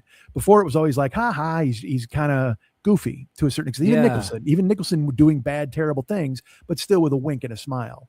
And Ledger did it in a way where you were just like, this is my favorite. Again, my favorite thing is when he sees Harvey Dent in the hospital, and Harvey Dent wakes up and he goes, hi, because he knows he killed his girlfriend. Right. And then he freaks out. And then the part where he starts giving him the speech, he's like, I'm a dog chasing cars. I wouldn't know what to do if I caught one. He goes, you know what I say? Inspire a little anarchy. And he puts the gun in Harvey Dent's hand. And Harvey Dent points the gun at him, and he goes, it has the coin, and he goes, heads, you live, tails, you die. And the Joker just goes, now we're talking. And it's that line alone, it defines the character. Because he wouldn't have cared. If he would have lost and died, he would have been fine. It's fantastic. That's great. Mike Schmidt is my guest. He is the host of the 40-Year-Old Boy podcast, a must listen, and a very funny comedian as well. Mike, we've got a break in about 3 minutes. Then we'll have about 3 minutes after. Can we squeeze in some Oscar talk? Where are you at with the Best Picture nominees, Best Actor, Best Actress? Yeah, I'd love to. Absolutely. I don't have a list in front of me, so you're gonna have to run me through. But I. Well, what have you seen like in terms like Sinners, One Battle After Another? You mentioned Marty Supreme, The Secret Agent. I think I've seen 7 of the Best Pictures. You're ahead of me. Sinners for me it has to win one or the other. It has to win screenplay or movie. It's the best movie. My favorite movie certainly of the year. I sat there shocked by it. I started crying in the middle of it, and I was sobbing at the end of it. And I walked out, and like when I walked out, I felt embarrassed because I finally composed myself, and I go to walk out, and the cleanup dudes walk in, and the guy goes, "What did you think?" And I literally I started to tear up again, and I go, "That's a miracle."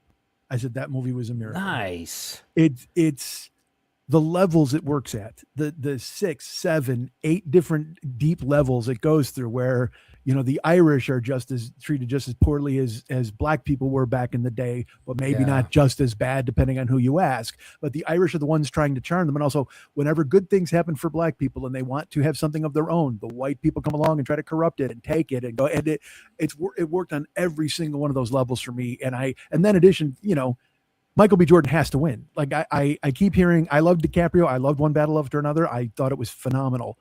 But man, Michael B. Jordan played 2 characters completely distinctly different from one another, and they were identical twins.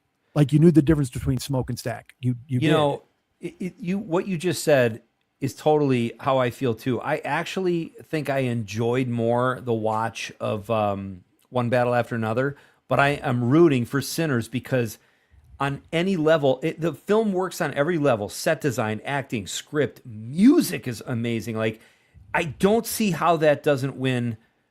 Somebody said, I had a film critic on recently who said he thinks they might split and do director picture because they like both of the Ryan Coogler and Paul Thomas Anderson. But like, honestly, I don't think you can deny Sinners as much as I liked One Battle After Another.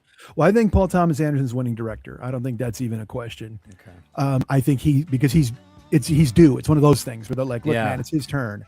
But I think they split screenplay and picture between those two.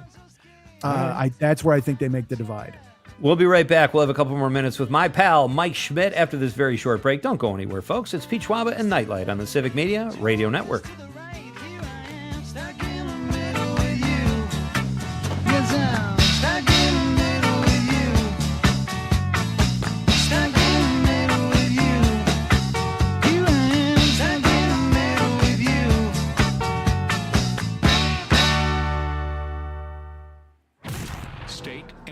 Politics that matter to you with a little bit of fun. Fantastic. Something new from Civic Media launches February 23rd.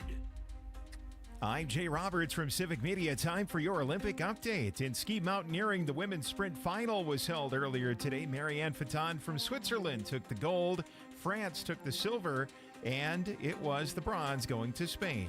In the Nordic combined team sprint cross-country, Norway took the top spot, the gold medal, Finland with the silver, and Austria brought home the bronze. Another final for the men's sprint ski mountaineering final. It was Oriol Cardona from Spain that took home the gold. Nikita Filipov, an individual competitor, took home silver, and the bronze went to France, Thibault Anselmet. We have the long-awaited women's gold medal hockey game happening later today. We'll get you an update by tomorrow morning. It's Team USA and Canada, the women's ice hockey final there. And women's figure skating, the free skate happening. We'll get the update on that. We're going to find out who will take home the gold medal. For Civic Media, I'm Jay Roberts. We'll admit, we've already thrown in the towel on the New Year's resolution. Yeah, and we made it through dry January. But one healthy new habit we're sticking with is Active Liver from New Nordic. Did you know your liver works around the clock processing food, sugar, alcohol, and everyday toxins? All things that can really impact your health. That's why daily support matters. Active Liver is designed to help protect normal liver function and support your body's natural detox process. With trusted ingredients like milk thistle, turmeric, and artichoke extract, it's gentle enough to take all year long. No harsh cleanses, no extreme detoxes, just simple daily liver support. We really feel the difference. Yup, more energy and the peace of mind knowing we can enjoy the good things in life while giving our liver the love it needs. Active Liver is available online at Amazon or NewNordicUSA.com. Or you can find it in stores at CVS, Meijer Grocery, Wegmans, and now Active Liver is available at your local GNC. This is Robert Pilot, host of Native Roots Radio. On our show, we talk about Native issues like treaties, protecting Mother Earth, and holding our elected officials accountable. You'll also hear from Turtle Island voices like Arvina Martin, State Representative Heather Keeler, Ruth Anna Buffalo, Dr. Anthony Stately, State Senator Mary Kunish, Robert Lilligren, and Bob Blake. Native issues are human issues, and human issues are Native issues. Native Roots Radio, weeknights at 8 on your local Civic Media radio station. Join me, Tom Hartman, each and every weekday from 11 a.m. to 2 p.m. for the Tom Hartman program right here on Civic Media. I talk about the issues that all Wisconsinites can get behind, from unrigging our economy so it works for all of us, not just the billionaire class, to improving our representative government, to delivering on the promise of we the people.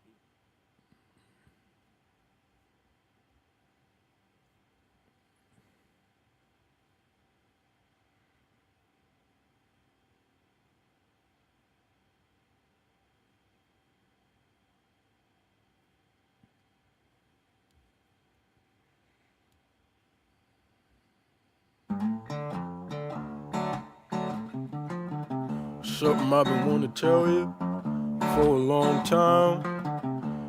It might hurt you.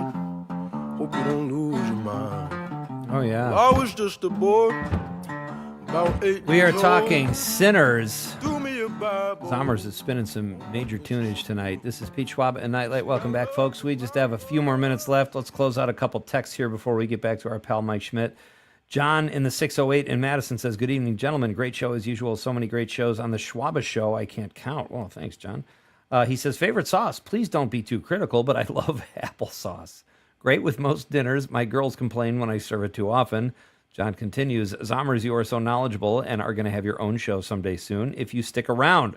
You listening to this, Aaron? I am. Thank you very much. I really appreciate Our that. pal John Murray. You have some refreshing, unique personal characteristics that are really working for you on the radio box. Thanks for your efforts. Hope you keep on exploiting your conversational appeal and have more fun with it. Well, there you go. There's some good notes from one of our best listeners, John Murray. Exploiting your conversational appeal. Is this AI, John? Are you AI by any chance? I met John in person. I can verify he is not AI. But Jim Denny on the stream says, Jim from Appleton, Jimmy's hot sauce is an excellent, hard to find outside of Appleton. I've never heard of that. Thank you, Jim. Appreciate that. Thank you for all your calls and texts tonight. Thank you to Greg Pregel, UWSP drama professor. Thank you to Norm Kopesky from Appleton Cigar and Danny Wheels for making the popcorn pick of the week. Let's get back to Mike Schmidt. We were talking Oscars. I have a sauce recommendation before we continue. Oh, yeah, there's this, Google it. It's called Holy Chili, TSHILI, I believe. Huh. It's a chili oil out of New York, but it's got like everything bagel seasoning in it too, and it is ridiculously good. Oh, wow. because I started. Okay. I was never a hot spice guy. And then there's this. You ever see Angry Grandma? You ever see that? The Logan Mao chili crisp. That's also great. Just Google Angry Grandma sauce. But also Holy Sheely. I don't know if you can get it through like Amazon or anything, but go to their website and get it. Well worth it. You could drink it. I gave Lenny a jar. It was gone in 2 days. I'm not kidding, man. You want to drink it. It's so savory and good.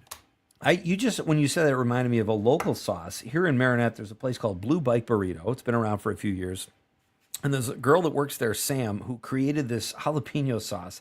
I don't know how she does it, but I said, please package this, market it, and I will be your biggest fan. Yeah. And I love when I go in there, occasionally they're out of it. I don't go in there that often, and I just want to turn and leave, but I don't want to be disrespectful either. But that's like, it's just dynamite stuff. What's that bar you used to go to on Moore Park? Moore Park in Tahunga. The Starlight Lounge. The Starlight, baby. right by. Oh, remember Henry's Tacos? Yes. I would drink their sauce whenever I go, because they actually switched buildings. They're still there, but in a different building. And Okay. I'll go and I go, can I get 8 extra sauces? And they're like, seriously? And I'm like, yeah. And they charge me 50 cents each. And I go, if you would fill up a bottle, I would bring it. And I'm not, like I said, I'm not a hot sauce guy, but it's savory. It's so savory and good. Hey, is there still a place out there called Uncle Andre's Barbecue? I think it's on Colfax. It is. Yeah. Okay. I went, tell me your story. And then I got God, on that Uncle place Andre's is so story. great. Well, my story is we used to get takeout there on Friday nights, and it's one dude, or at the time anyway, he had like flip-flops on and socks, and he'd put his toes through the flip-flop thing with the socks on, which was unsettling. But he would make the best barbecue, the shredded pork sandwiches I've ever had. And sometimes we'd call and he'd answer the phone. He goes, I can't do this right now, man. Yeah, because he was so busy. I'm like, what'd you answer the phone for? But he just didn't care. Their fried chicken is so good. It's like the best fried chicken for me in this area. One time, all right, so we used to order from them too, me when I was married, and it took forever. It would take you, that was the joke. It took an hour and 45 minutes, 2 hours to get an order. But it was so good, you'd order it. You didn't care. So then, remember when Precious won for the Oscars and Monique won Best Supporting? Okay, she was on Oprah's show afterwards, when Oprah used to do after the Oscars with Oprah. And she's had Monique on, and Monique's holding her trophy, and she's like, hey, what did you do today to get ready? Can you tell us? And she goes, well, she's talking about her hair, and she goes, oh, I had to have my Uncle Andre's. And my wife at the time was watching this, and I heard it. I go, what the? And I walk over, and she goes, yeah, it's the best barbecue in California. I love it so much. It's in the valley. Look it up, Uncle Andre's Barbecue. I looked at my wife, and I go, we will never get food from there again. Like, can you imagine now? Them getting orders. So like 2 days later, there's a line out the door, and I'm like, I'll bet none of these people get their food. It was so didn't like Usher own it, or was a part owner or something. His picture was all over the wall, and I thought, well, maybe he had Andre something was to do the with dude because my wife again in great shape. So hey, Andre, like she knew the guy, but you could drive by there like at midnight. They'd be making bean pies for local churches and stuff, and for for the communities. They would just cater and they're still there. I took Lenny. Lenny'd never been, and we went bananas. We ate like monsters. It was a couple years ago. It was really good. It's so good. It's still here. I went in there and I said, I think the first time I was in there, I said, can I get a couple pulled pork sandwiches? And he just looks at me and goes, shredded pork, man. To this day, Mike, they're so good. I say shredded pork. And I was like, I don't care I'll call it whatever you want, because it was so good after that. And their barbecue sauce is kind of like, it's like a Carolina tangy, but it's just so good. All of it's so good. Their sides, their potato salad is phenomenal. Cash only. They have an ATM. If you need to get money out of the ATM, it's like another $70 for a charge. You know what I mean? You just got to bring your cash. Yeah. But I'll eat there every time. Glad. It's so glad we started talking about this. And I'm fasting today, so my mouth is literally drooling right now. I know. All right, so Mike, we'll circle back. But Sinners and one battle after another. I hope Sinners kind of wins Best Direct. I think it has every element of what a director does. So I kind of hope that wins Best Director, but I could see it winning Best Picture and Paul Thomas Anderson winning the other one. We got about 60 seconds left. Your thoughts? I agree with you, but like I do say, I think it's Paul Thomas Anderson's turn. Okay. He didn't get it for There Will Be Blood. He didn't get it for masterpieces. So now they're like, all right, this is the time. We got to get it. I'm very interested in supporting actor because, I thought Sean Penn was a lock. But I see so good. He's so good. But a lot of people think Benicio del Toro might win it. And there's another name, and I forget who it is. Because Jacob Elordi. Did you see Frankenstein? I still haven't seen Frankenstein. Dude, I watched it. All right, so Pat came to watch a movie. I'll do it real quick. And we're watching it. And usually we stop, we'll pause. We'll go to pause it, and we'll talk about what's happening. Yeah. So we're watching it. About an hour and a half goes through. None of us have said anything. So I figured he just fell asleep. So when it ends, I go, "Are you still awake?" And he goes, "That was amazing." And I said to him, and I go, "I don't know who can criticize this movie. You shouldn't be allowed. This isn't a Oh movie. my This is a sonnet. This movie Oh should my be in a God. museum. It's so great. So if it Mike weren't anything, I Schmidt. wouldn't be upset."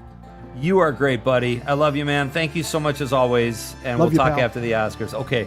Mike Schmidt, ladies and gentlemen. Hey, thank you, everybody. Thank you to Aaron Zommers.